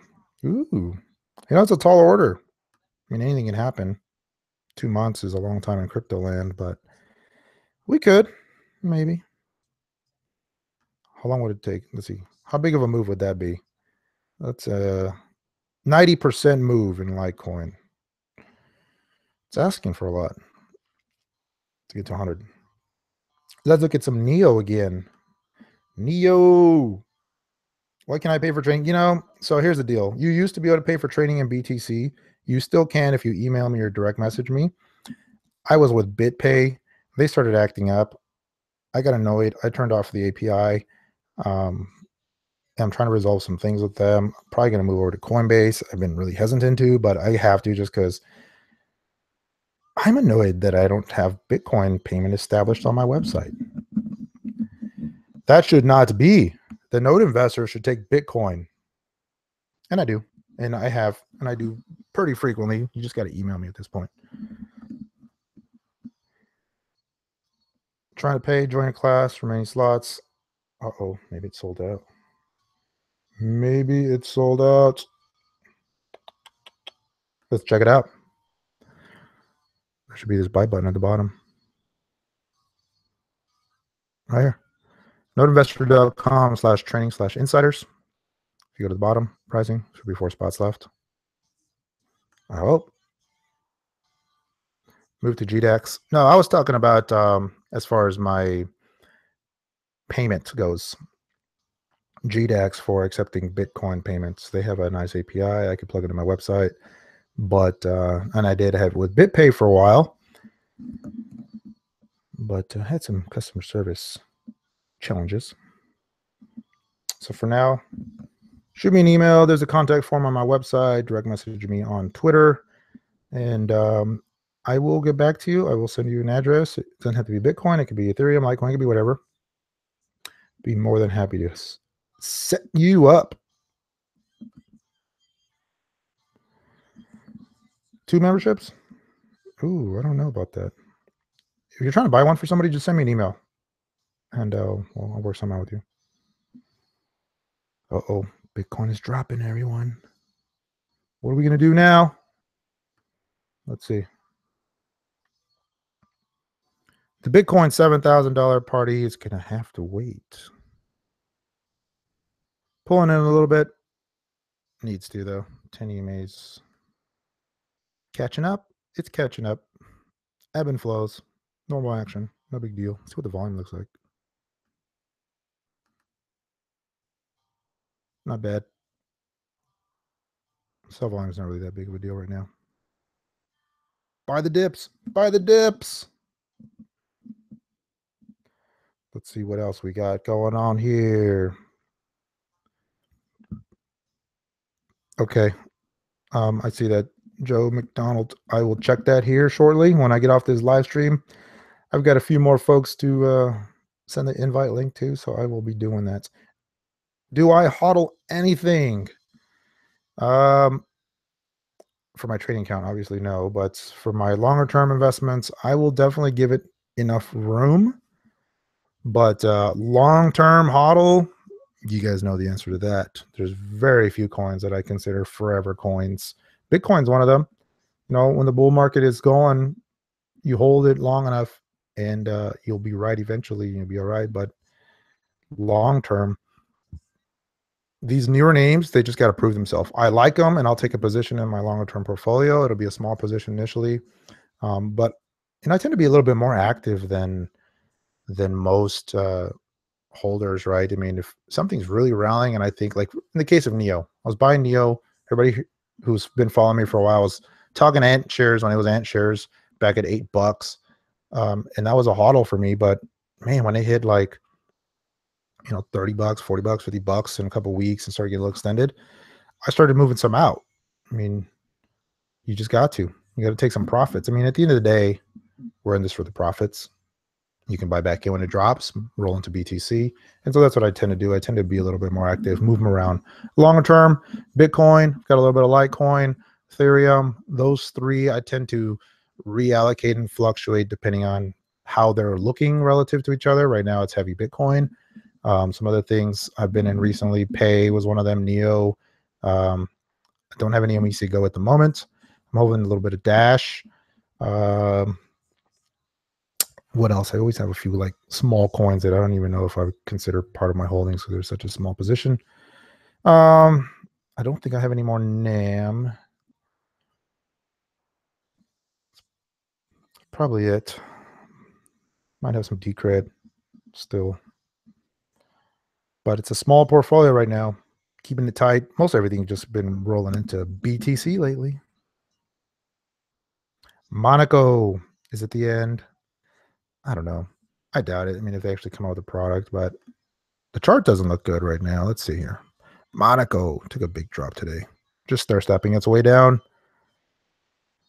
I'd wait for this to turn around. Looks like it might, though. Looks like I want to hear Quantum. We didn't look at Quantum. Nobody asked about Quantum. Come on, guys.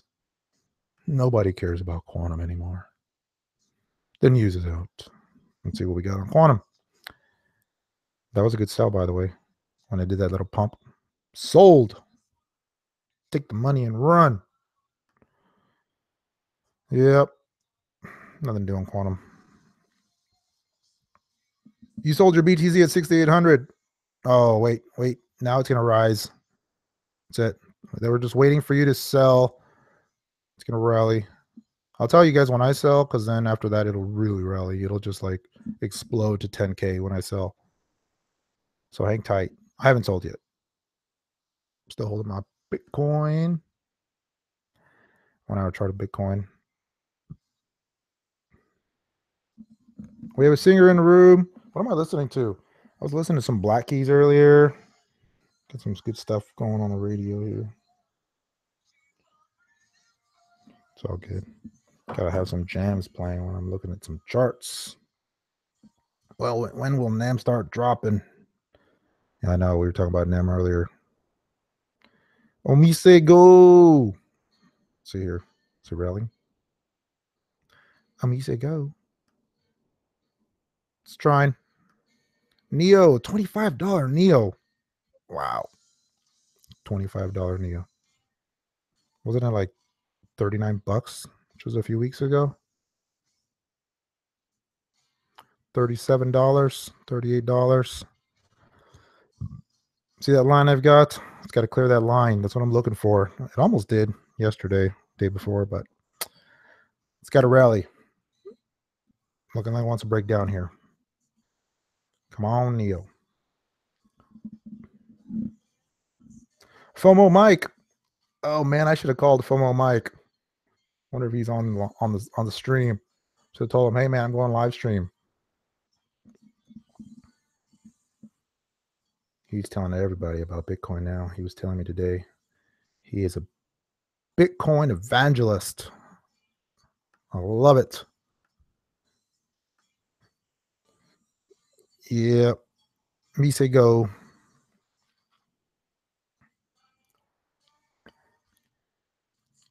See what else we got. Look at a few more. See how they're starting to bounce here? Some of these are bouncing.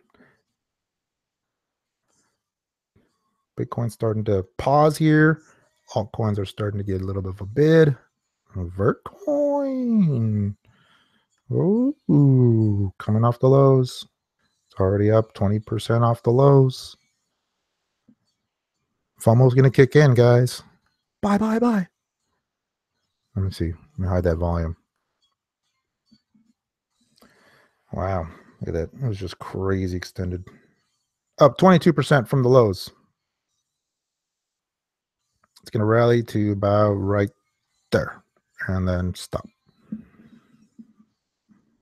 You can still get another 5% out of this coin. Maybe. BTC one-day chart, MACD's a sell. Let's look at that. I was looking at the MACD earlier. It was showing some signals, but I think it went back above, so maybe not. Not on the daily, at least. Yeah, see on the MACD. If you use the standard MACD, it depends on your settings, but if you're using standard moving average versions, 12, 26, 9, it's still showing that it's above the signal line here, so nothing to worry about. RSI 77, still got a little bit more room. It's definitely starting to reach those extended levels, though, no doubt. This here is TradingView, and this here is Coinigy.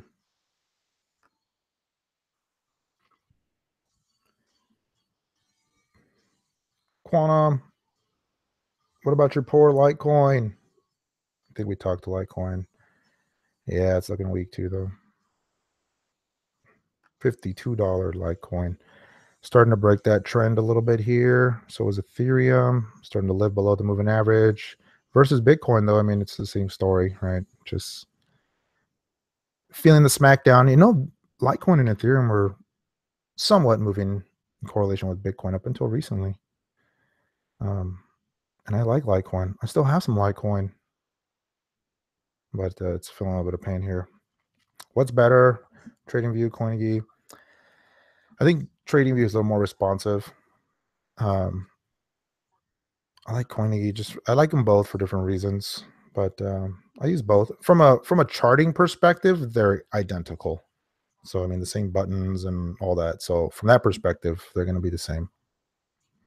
Just get them both. That's what I do. Just get them both.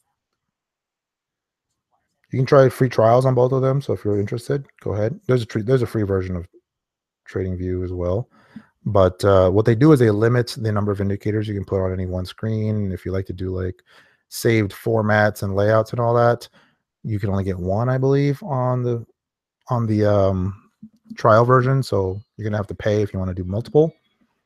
It just kind of depends on how active you are and how much you're using it. If you're just more of a longer term holder, it's probably not worth it. If you're just stick with the free versions. If you're trading and doing that a little bit more active, might come in handy to do the paid version. I think, what am I paying for Coinigy? I think it's like $100 for 6 months or something. If you need more than 3 indicators, you're doing it wrong. No, not necessarily, because what they do is they consider like a moving average an indicator. So if you have 2 moving averages and RSI, you're maxed out.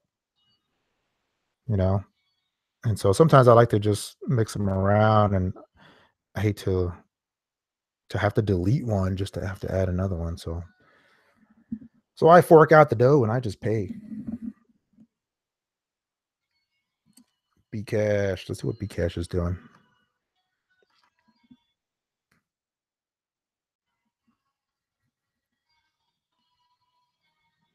Oops, wrong Bcash. Wrong one. There we go. Oh, might have to get back in this one. I got shook out of this one. Try to take it on this breakout. It's not a bad setup, though. It's one of the few holding up well recently versus Bitcoin. And from a philosophical, political perspective, I am not a fan of Bitcoin Cash long term. But let's just be clear about that. It's not in my long-term holding. Trading portfolio, though, I will trade it. Absolutely. If it means I can get more Bitcoin, you bet I will. Let's see here. What exchange for fiat? There's a few. I was using BitConnect until they kicked us all out. But you can do GDAX for cash, USD. You could do Kraken, which I don't like. I have their accounts, but I just don't like the user interface. And then if you're willing to do USD Tether, obviously most exchanges are doing that now, at least for Bitcoin and a handful of others. Gemini, I've never used Gemini. I have to check that one out. And then Bittrex probably for altcoins is the most one I use. Is this live? Ladies and gentlemen, this is live. You are here with the Node Investor. This is not a pre-recorded live stream. All right, let's see what else we got. Guys, is Bitcoin going to hit 7,000 or not? Are we going to do this or are we going to do this? I might have to just go off of Coinbase. Since they're the highest one, I'm just going to have to cheat. 2 hours. Man, has it been 2 hours? I'm going to have to call it a night, guys. Going to have to call it a night. And then in 2%, we're going to be back on going Bitcoin is 7,000. I didn't do Walton. I didn't do Neblio. Let's do Walton and let's do Neblio. Walton. Where are we at here? I think it's WTC, right? Let me confirm that. I believe that's the case. Yes, it is. Just to show you that I'm not really following it. Nothing against Walton. I just haven't been trading this one. But wow, yeah, it's just kind of breaking down here. It was putting in a nice base here. It looked like it wanted to move higher, but just here in the last 3 days, starting to lose some momentum, starting to break down a little bit. And, on the short term, it's a little bit oversold. The daily chart, though, still has some more room to go on the downside. So it could bounce here, but I'd be cautious on this one.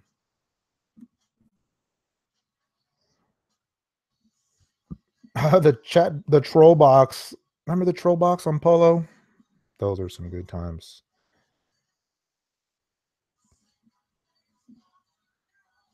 It's going to drop right down to the 6Gs when it hits 7,000. Node Investor, do you have a ponytail? No, I don't. Do I sound like I have a ponytail?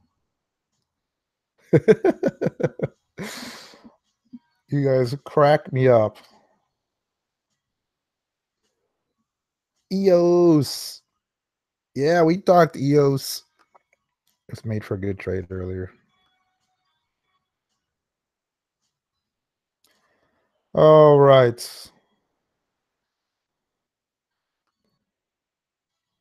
I'm starting to get delirious here.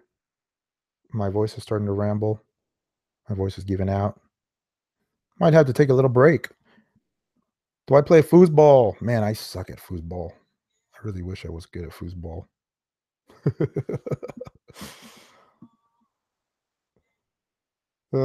Crypto twits. We need it. EOS. Told you guys to take profit up around here. There it goes. Pulling in. All right. Ladies and gentlemen, we are going to have to take a break and wait for Bitcoin to show a little more strength here. So here's my guess. Let's see here. Based on the charts, we need to go sideways for another hour or two and then have a little push. It's only 2% higher. On the 4-hour chart, though, I need to give us another 4-hour bar before we do that. That's 3 hours away. That's too long. So that's my guess. 2 to 4 hours. And then maybe we see some 7,000. If we see a big sell-off, though, 7,000 is going to have to wait. On the sound side, if we see a sell-off, the next support is going to be this 10 EMA that it's really been riding up here. So you can see it come down to 66, 67 or so. As far as a price target support, the next real big support is going to be these most recent consolidations here right around 63, 6,400. And then below that, solid support around 61, 62. But I don't think we'll see 61 before we see 7,000. That's just my guess. Anything can happen. Did the Astros win? All right, Astros. Man, I was a big baseball fan growing up, and baseball is just, I like going to the games, but I just don't follow it. At this point, mooning. Let's see here.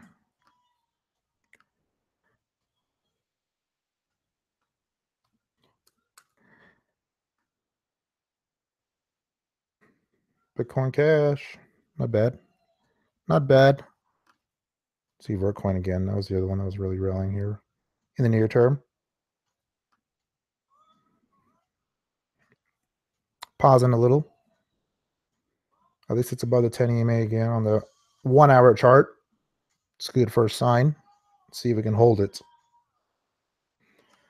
Thing with all of these though, they could bounce, they could rally here, but if we see a big pump in Bitcoin, if we see it go through 7 or hit 7, you can see a little temporary sell-off.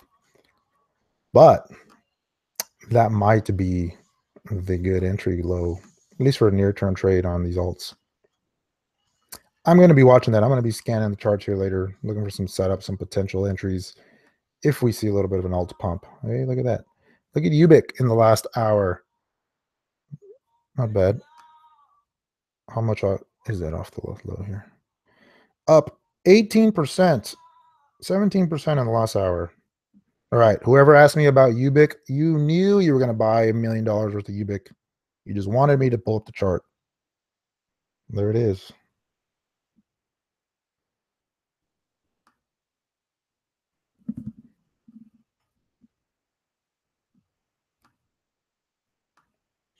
What else we got here? CNBC has inadvertently helped Bitcoin. You know, I've been surprised at how they've changed their tone. They're very bullish on it now. And they kind of talk about both. They get both sides of the thing, but overall, surprising. Storage, trying to rally here. Augur, low volume name. Quantum, nothing. Pivx, nothing yet. TenX, nope. OmiseGo, nothing yet. Neo, come on, Neo, show some life here. Metal, everybody's just kind of, the downtrend continues. Litecoin.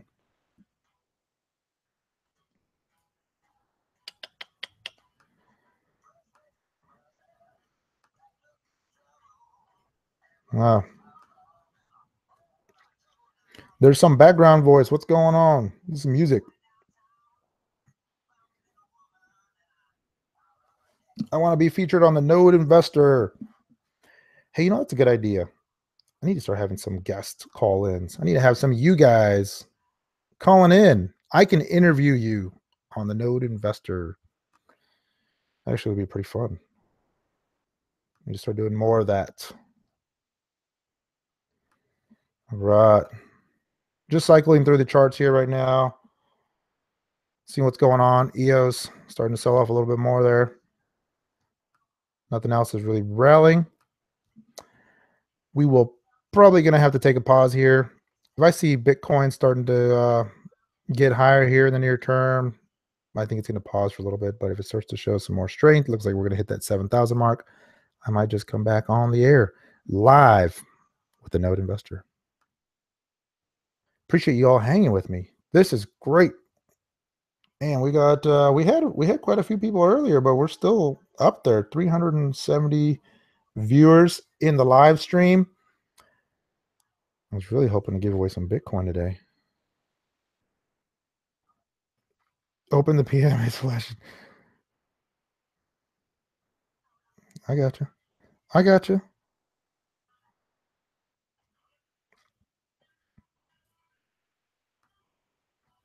All right. Reading the comments here. You got wrecked on OmiseGo tonight. I'm sorry. I know it's been a tough couple of weeks for the alts. Tough month. October was a very bad month for the alts. But hang tight, everybody. These things are going to cycle through. I think the alts are due for a bounce. I think we're going to start to see some rallies here. But I mean, the thing right now is everybody wants to hold Bitcoin, and that's just the theme. That's the strong strong trend right now, and it's tough to fight it.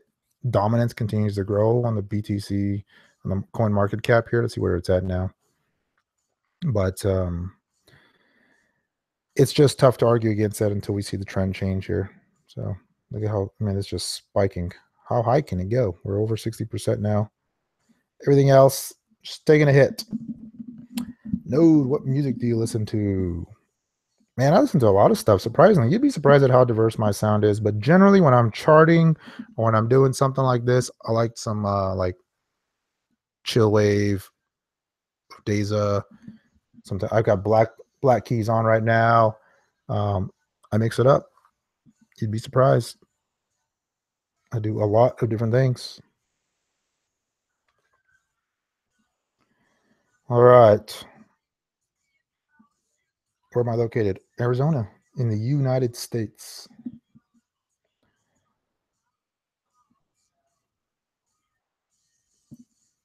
I sound like a J. Cole fan. Investing psychology. That actually would be a good session. I should do that. That, you know, so here's the thing. My philosophy on this is that's where it's at. I mean, invest in psychology, right? The emotions of all of this, you know, that's the hardest part. You can learn the technicals. You can learn how to put a system together with indicators. You can learn how to read the charts, how to spot patterns, and you definitely need to. You know, the more charts you look at, the more you learn how to spot the patterns and all that. But psychology is huge. You can see the setups, you can do everything, but the execution and understand how to manage the trade and FOMO, and you make a trade and then it goes south on you and you know you should sell, but you don't, and you hope and you wait for it to turn around. Like all that stuff is where it's at. You know, one thing that is very underrated that I think most people should be doing, if you're not, because trading is very isolated, right? Most of us trade in our own comfort and our own privacy, but you need to find somebody to trade with. Do some, you know, you don't have to partner capital per se, but share your trade ideas. And I have like a partner to bounce trade ideas off of, a second set of eyes, and maybe somebody that thinks a lot different than you or has a slightly different trade style, just because it'll prevent some of the crazy FOMO. It'll prevent some of the irrational trading. They might smack you and say, sell. Why are you still holding that? I mean, just that sort of thing. You know, it really comes in handy. If you're in a bigger city, go to meetups. If you're not familiar with meetup.com, find some investing, trading meetups, even if it's not crypto related, just the whole trading mentality. It doesn't matter what you're trading. The psychology is very much the same in all of these, whether it's Forex or stocks or anything, commodities. You got to have that. That's really the biggest thing. Psychology is so huge. Discipline, putting stops, having a plan, managing the trade positions, just a lot of that is huge. Hit me up, Node. I'll smack you around. I need some smacking from time to time, that's for sure. One thing too to keep in mind is position sizing. I think that's a little bit underrated. So when you make a trade, there's this tendency to have this mindset of, this is going to be the big one. This is going to be the one that makes me all this money. And it doesn't matter how good the setup is, how strong it is, how much you believe in the project, especially if you're trading. Very rarely should you go all in. Very rarely should you overweight a position. Now, I've been known to from time to time. Don't get me wrong. I mean, there's times where something is just that strong, I'll add on the dips, and by the time I'm selling, I might be holding a 40, 50, 60% position. But for the most part, and especially for the last couple of weeks, because of the altcoins, just not, the rallies don't hold, you got to take profit sooner. It makes sense to keep your position small. So if you're trading, if you got a trading portfolio, each trade total position should be like 15, maybe 20%, and spread it out. Don't go all in on one coin thinking that's going to be the coin that just makes your account double, because eventually you're going to be wrong. And a lot of it just depends on how big your account is too, right? If you got a huge account, like I know, like I read a lot of technical analysis books, trading books, and all of that. And most of these big hedge funds and big fund managers, they have a strict policy. They won't even put more than 1 or 2% into any one trade. Most of us don't need to do that though. Most of us, we can get away with 10%, 5%, 15%. So how many coins do I let myself trade at one time? Generally 4 or 5, sometimes a little bit more, but usually that's it. I just try to keep this discipline that if I like something else or I want to get into something, I'm going to force myself to sell something else. Something has to be better than what I'm holding to take the trade. So that's my ramble on psychology and trading, because that is probably the most important part of this all.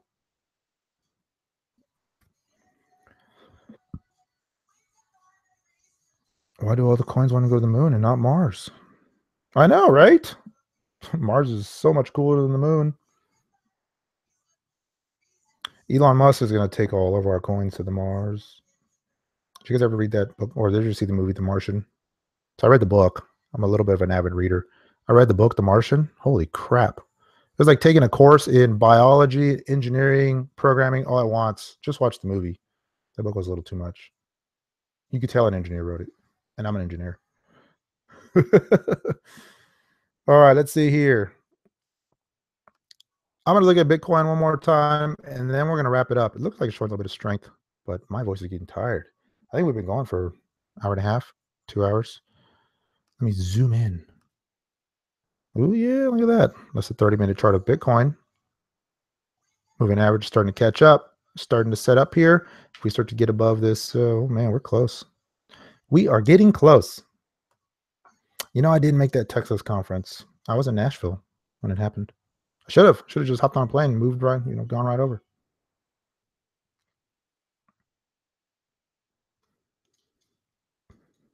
Bitcoin's getting close.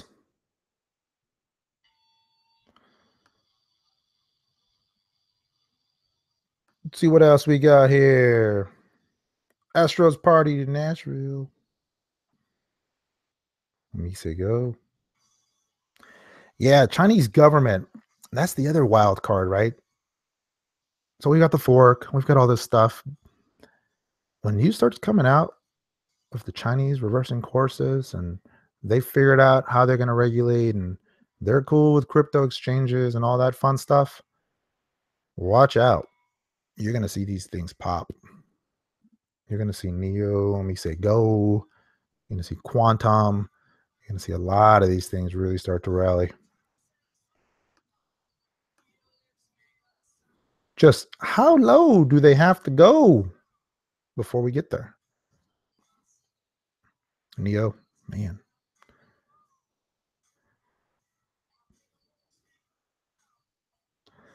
All right. We're getting close. We are getting close. We are getting close. Let's go to that 30-minute chart again. Looking like it wants to move here. Looking like it's trying to set up to go higher here. Ladies and gentlemen, if you're just joining us, we are waiting, anxiously awaiting for the Bitcoin train, for the Bitcoin rocket ship to land at the $7,000 moon here. What a year, right? When we all started this year, it was like, man, imagine if Bitcoin got to 3,000 or 5,000. And here we are. It's November. We're looking at it potentially hitting 7,000. Do I think we'll blow right through it like we did on 4? No, only because it's already had a nice little run. And I mean, we could go to like 71 or 72, but is it going to go like from 7 to 8? I don't know. I doubt it. I really do. Let me see the daily here. because when I had this 4, I mean, this rally from, at 4, where was it here when it went from 3 to 4? It went to 3 and then went up to 4, 4,300. I mean, just went right through it, but that was coming off of a very big base right here, off of this big correction, August fork. I mean, there was a massive base. So yeah, that was projecting higher than just 3,000, 4,000. We've had a big run now. The last big base we had was the big pause that we had just sub 5,000. And since then, I mean, we're already up.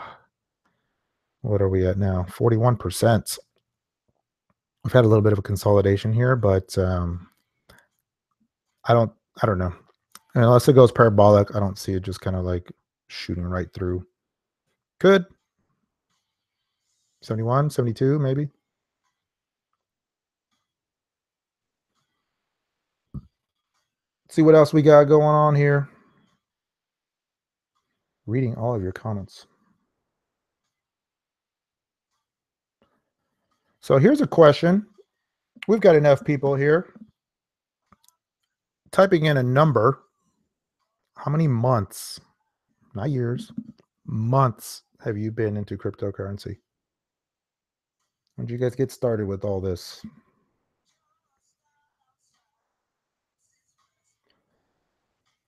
Ethereum. Let's keep looking at Ethereum. I'm curious to know. 5 months. All right. May. 2 years. Year and a half. 1 month. Welcome to the club. 42. Wow, you've been around. 54. Got some veterans in the house. A couple years here, a couple years there. 9 months, 5 months, 2 months. All right. Welcome aboard. About 3 years. Year. So many of us on this channel here have been here for less than a year. So cool. So I don't know how much you guys know about me, but I actually got into crypto. The very first crypto I owned, I mined it. As nerdy as that sounds. Oh, how often do I do bad trades? I'll get into that. That's a good question. And if you do it right, you can do a lot of bad trades and still be okay. But let me get back to that. So my story in crypto is, I don't know, 2014, 2013. Yeah, 2013. I was doing a lot of stock trading, other stuff. Started hearing about Bitcoin. That was the big first pump. A few of my friends were in it. But the whole idea of mining, right?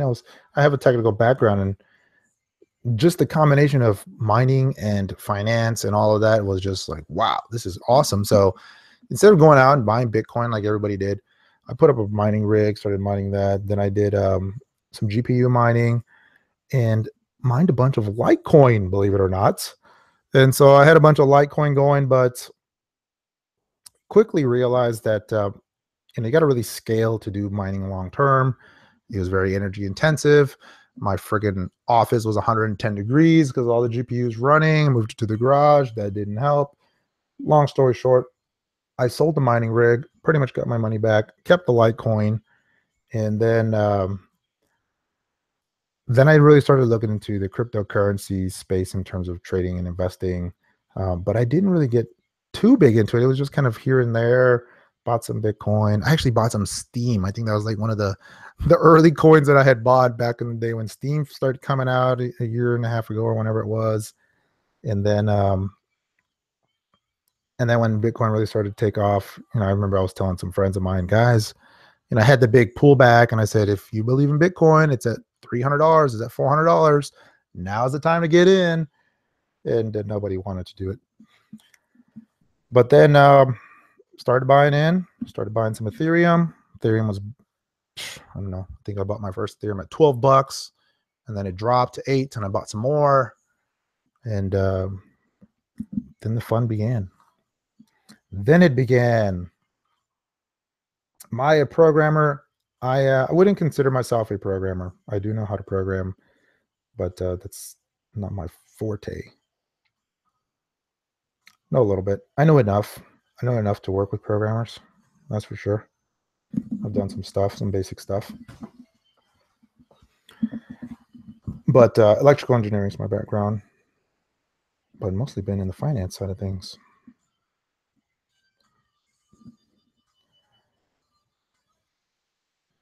You were making fun of Bitcoin at $2. And I wish I knew about Bitcoin at $2. I don't think I did. Just made your first deposit last Friday. Welcome to the club. 34 months. Yeah, so a lot of people got burned on exchanges early on. I mean, even, you know, it's still a risk now, but it's not like before. There's a lot more exchanges and it's a big business now. And the exchanges now are really trying, you know, protection wise, securing your coin, you know, two-factor authorization, all that stuff. Mt. Gox really took a lot of people out of the game. A lot of people got burned on that and just never came back.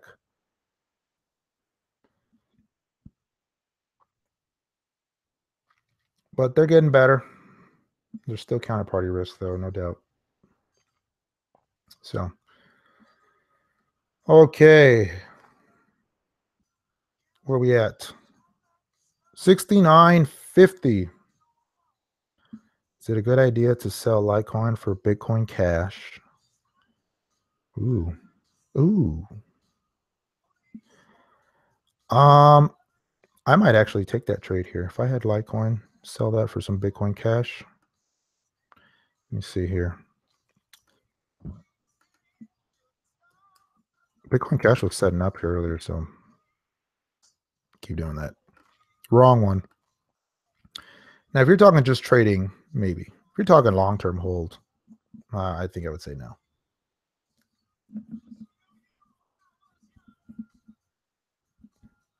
Yeah, you bought some GPUs. Oh, man. So, yeah, it was crazy buying GPUs back then, too, just like it is now, but there was a little bit of a bubble. Everybody wanted GPUs. They started getting expensive. I mean, they were selling like on Amazon secondary for like $900, some of the good ones. I was like, that's crazy. But yeah, it was crazy. So people were selling rigs, and they were making them custom, and I had a pretty nice rig, I gotta say. Had a nice cryptocurrency specific motherboard with all the connections and all that fun stuff. Made my own frame out of aluminum. It was good times. It was a fun project. But then I sold it. That's a fun story in and of itself. So I posted the rig for sale. Had some guy call me out of nowhere, says, I want it. I'll pay whatever you want for it. And I want all the spare parts you have, everything. I said, okay, let's meet up at this one place. We met up. He didn't show up. Oh, I thought you meant the other place. Okay, whatever. It's getting late. Meet me at this gas station. It's about 10 p.m. I'm thinking, okay, this guy's going to give me like $4,000 for this stuff. Do I want to meet him at this gas station at 10 p.m.? Sure, why not? So I go, and then he rolls up in this old pickup truck, and he's not driving because he's very drunk, but his driver is happy. And he says, hey, hold on, all right, let me go inside and get a drink and some ice. So I'm waiting outside. His pickup truck, I'm not exaggerating, was full in the back with all kinds of computer parts and spares. And just, I have no idea what he was doing. He was probably thinking he was going to do like the next then the next big mining farm or something. But hey, I wasn't gonna argue. He comes up, he sees my stuff. How does this work? What is it? He didn't even know what mining was. Like he was just getting into it. I said, here's what it is, here's what it does, here's the spares. Pulls out this big wad of cash, gives me my money. And I said, don't ever call me again. That was that. So good times. Bitcoin Cash. It's looking good. Looking like it wants to move here. It was McAfee. Yeah, no kidding. Oh, man.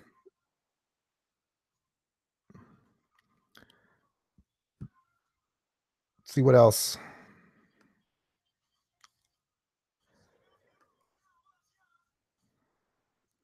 Bitcoin's trying. I think we'll see it here. Emoji storm. Yeah, GPU mining is pretty profitable still, but this is a lot of work, and you really got to know, which coin's more profitable and alternate and all that fun stuff. And me personally, I could just do better trading it, investing it. It's just as much work though. Don't let anybody lie to you. Trading and investing is not easy. It's getting there.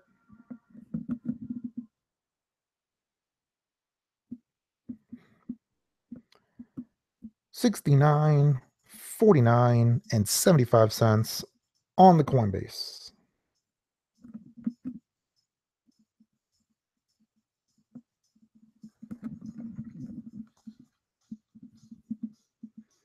After 21 million coins have been mined.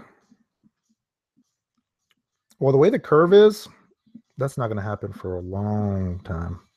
We'll get there close, but the actual last coins, I mean, that goes out like another 100 years or something. It's a long time, but it's really tiny. And will it still be worth it? It might if the price continues to go up.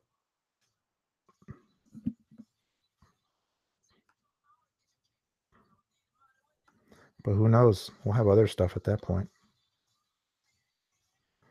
There's a 15-minute chart of Bitcoin on Coinbase. Then moving average is caught up. It's setting up a little bit of an ascending pattern on the 15-minute chart. We might see it here soon, guys. This is looking like it wants to go. We are less than 1% away on Coinbase. Let's see what else it looks like here. BitConnect. A little bit more work to do on BitConnect. Short sellers are starting to pile on.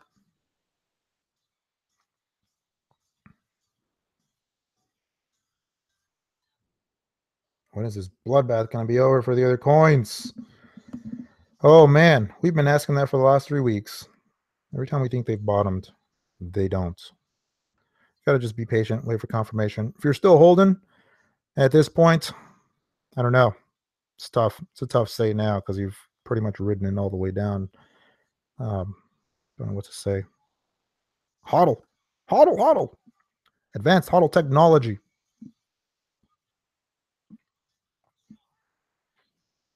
Oh, let's see here.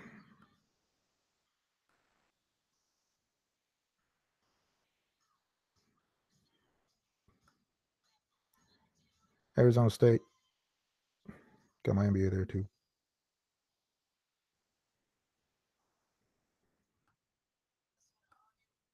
Man. No love for the altcoins except for Ubik. See, Vertcoin pulling in. Even the almighty Vertcoin is pulling in.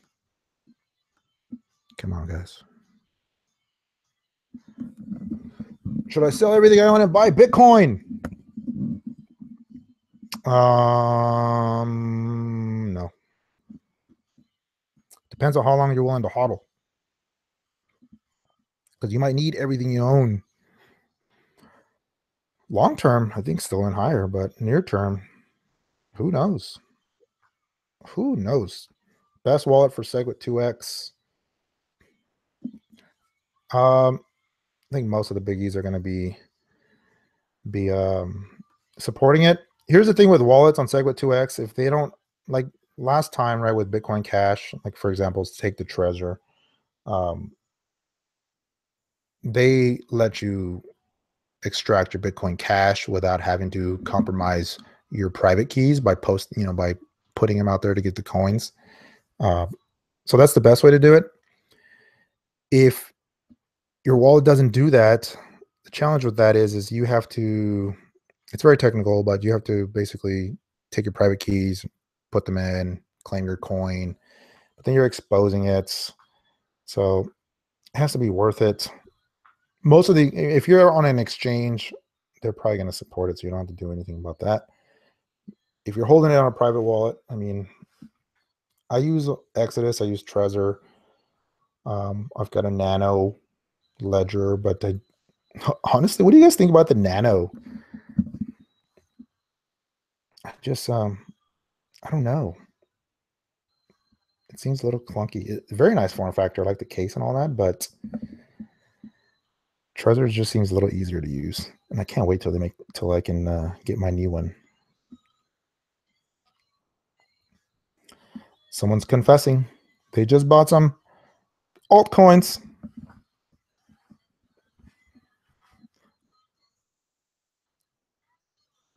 You like the Nano? That's cool. I have both. They have their pros and cons. All around, Trezor's easier. You know what? The biggest thing I don't like about the Nano, here's probably why I don't like it so much, is the way you got to punch in your pin with the two little buttons, and it makes you do that every time you plug it in or you change something. It's just, that's really annoying to me. Just like, it shouldn't take that long. I shouldn't have to hit those little buttons because it's like an 8-digit pin. You got to cycle through the numbers. Oh, that is just how picky I am.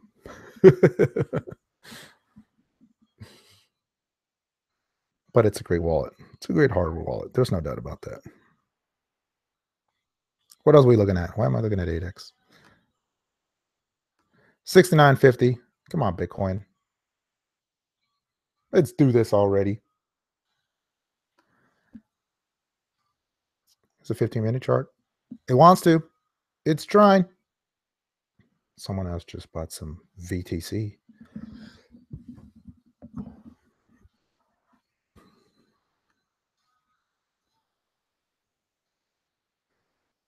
All right.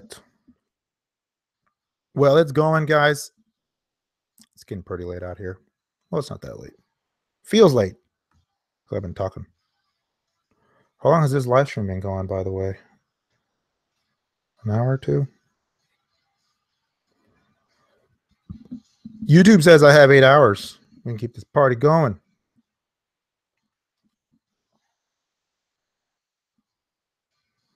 Vertcoin.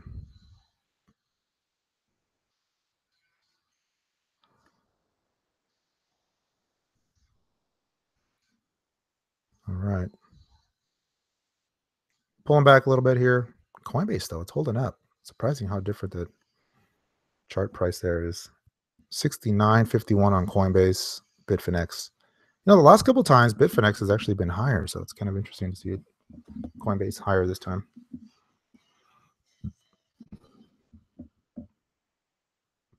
Decred, yeah, double bottoms we were looking at earlier. Let's take a look at that potential double bottom on the daily chart. Potential. I mean, it's still selling off here, but that's what I would be looking for. Bullish divergence on the RSI and the MACD. So if it started to rally here, that would put in a nice little double bottom. Nebulio. Yeah, you asked me about that earlier. I don't think we looked at that. How's Nebulio looking these days?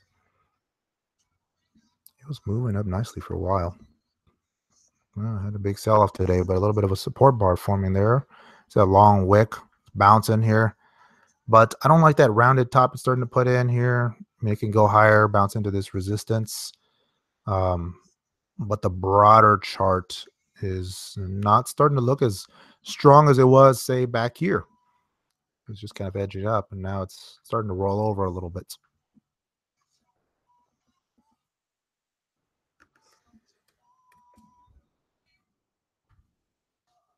Fun still living below these moving averages. Here's the daily chart. If we zoom in a little bit, the 1 hour chart, trying to bottom here on the hourlies. Definitely hitting some oversold levels, but not showing a lot of strength either.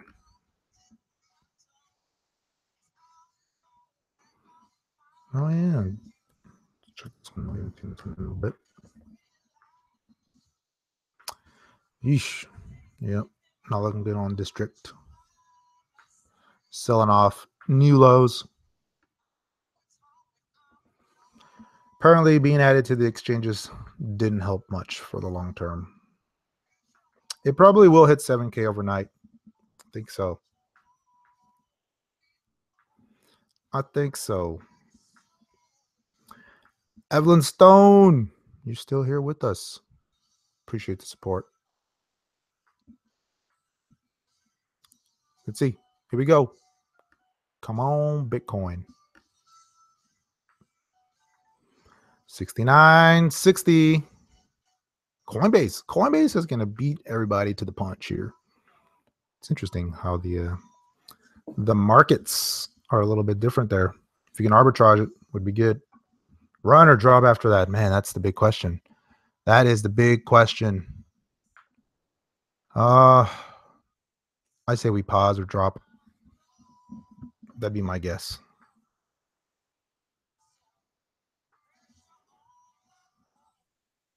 That's my guess here.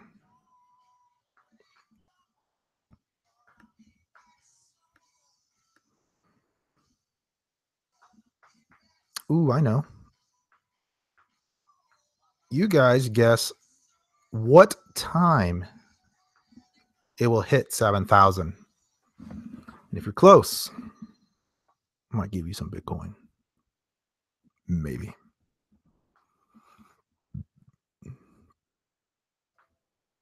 Drop to 3,000. Ooh, I hope not. I doubt it. That's a big drop. Drop back to 3,000. That'd be a huge top.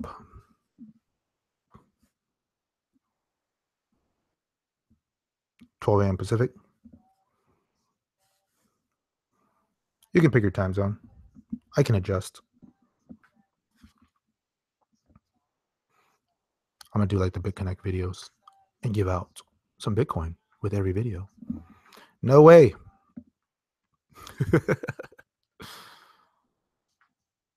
No referral links here. Just straight technical analysis. Straight talk about the markets. Node investor. Live. Hoping to catch 7,000 live. Been waiting for a little while. See what we got. So on CoinMarketCap, it shows 68.94. If we go to the various markets, and I know this lags a little bit. It's lagging a lot. Come on, CoinMarketCap. 6,900. It's getting close. Look at that. Korean. 70,000 already. BitHum.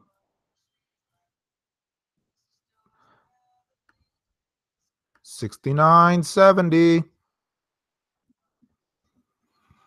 25 minutes.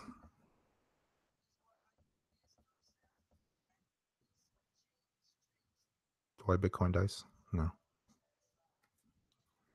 68.63 Coinbase. 69.70. According to this one. But everything else is still 68. Still sub 6,900. Let's see here. Time to change some tunes. See what else we got. So, yeah, it's interesting because this chart is showing 69. That's probably the GDX, but on Coinbase itself, if I go to Coinbase, it's 68.62.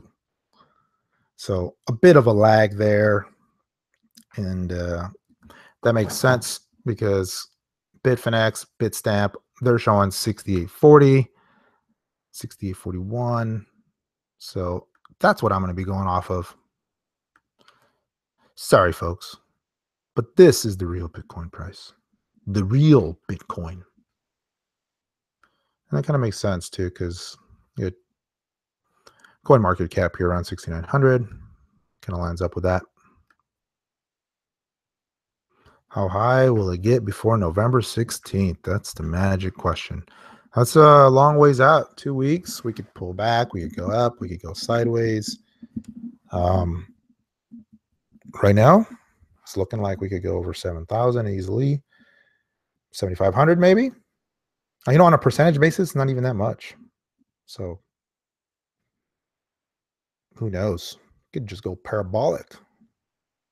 I hope not, though. You know, because when it goes parabolic, typically has a very steep correction afterwards. You know, you kind of rather have these ebbs and flows, these little rolling up, rolling down. That'd be best case. Feels nice, right? Everybody wants to go to 10,000 tomorrow, but unless you can time it good, it would correct. 68.80 on Kraken. So, any good faucets? I don't know about any good faucets. Man, I remember I used to get hit up all the time for faucets and this and that. Haven't heard too much about them lately.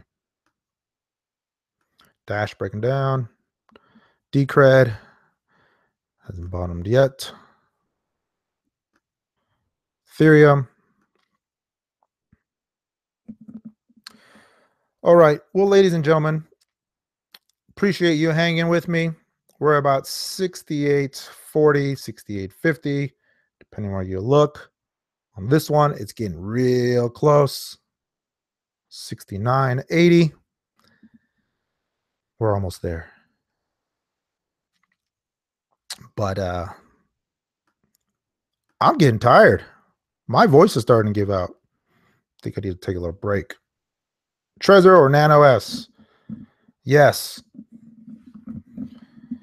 You know, I honestly, everybody's kind of one or the other split.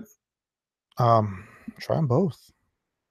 I mean, if you don't mind forking out the dough, because once you buy one, no one's going to buy it from you. So if you don't like one, it's kind of wasted money. But try them both. Depending on how much you're holding. If you're holding a lot, it's worth every penny. Paper wallet. Keep key. Yeah, I don't have a keep key. I haven't tried that. I heard a lot of good things about it. Plus, Shapeshift bought them, so you can do the exchange. 15-minute chart here is starting to move.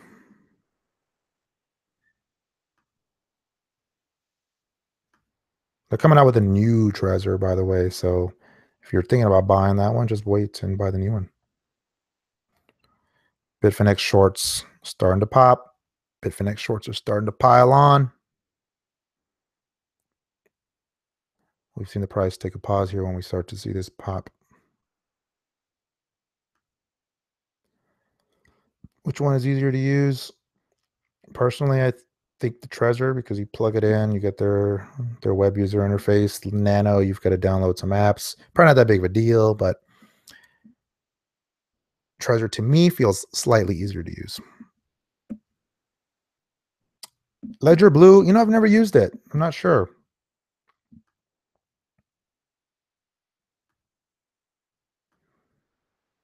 EOS, everything's starting to take a little bit of a hit here. Bitcoin's starting to rally again. Rio Crypto in the house. What's happening, my friend?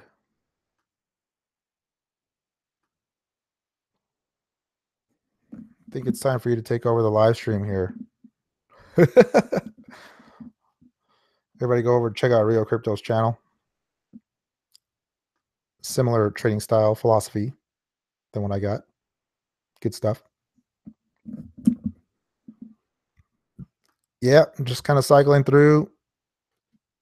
Very short-term charts. They're starting to hold a little bit.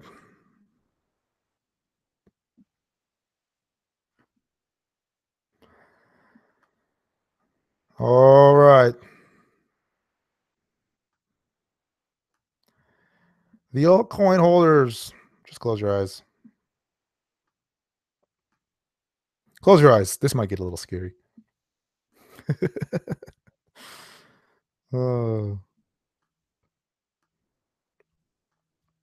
Ubik, BTC, reversing course a little bit.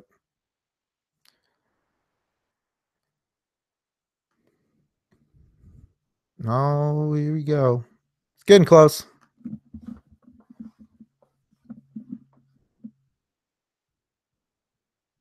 But it's not on the BitFinex or the Bitstamp.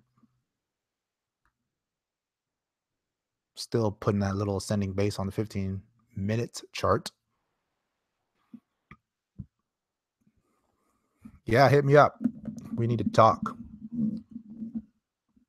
Got some stuff going on here.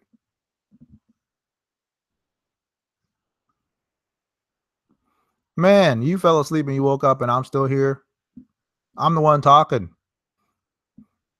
7K party. 6850 on Polo. Ledger Blue has Bluetooth. Yeah, that's probably not that good. Probably not a good idea.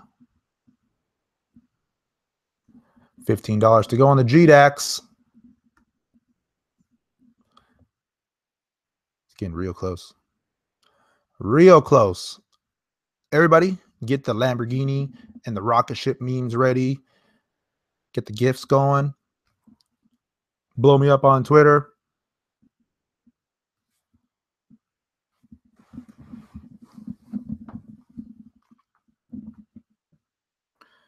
It's been good hanging. I know most of you guys are here for a while. Appreciate everybody holding on. After 7K, it's running to 8. It very well could. It very well could. Your friend sold in at 20, bought in at 2,500 and sold at 3. So, okay, let's be honest. When everybody says, I have a friend who sold, what do you think my friend should do? Usually they're talking about themselves. Was it you? Let's be honest. So here's the thing with selling, guys. It's okay.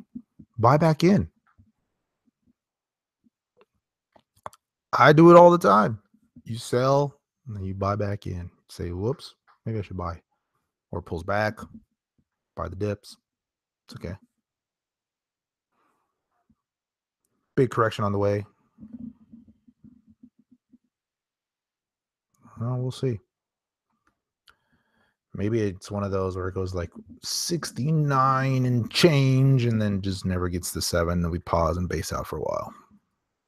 If I had 10,000, when should I buy into Bitcoin? Oh, when it hits 10,000. I'm just kidding. Man, assuming you don't have any at all, I would probably wait a little bit here. So here's the thing. When it comes to these, I mean, if you have 10,000 and you don't have any you want to buy, maybe you scale in.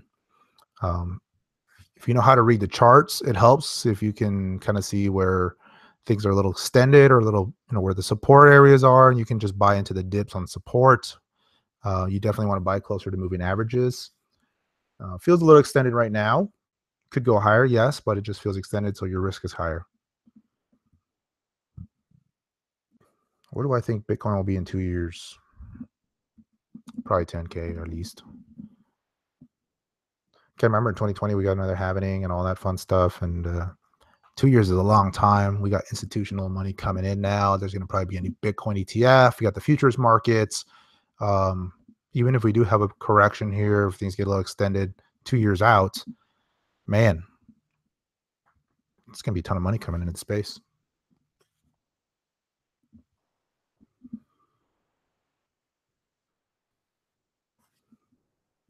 All right. 69.75, 68.36.9 on Bitfinex, and 68.31 on Bitstamp. Zoom in a little bit here. The 1 hour charts kind of holding tight. Not bad. I think I said it here that we had 2 or 3 more hours to go. That might just be the way it plays out. Bcash bouncing back. Let's see here.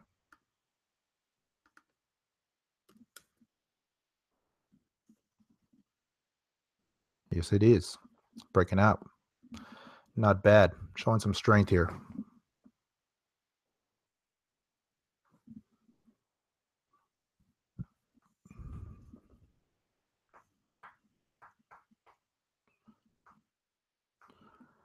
Million in 2020. That would be something, huh?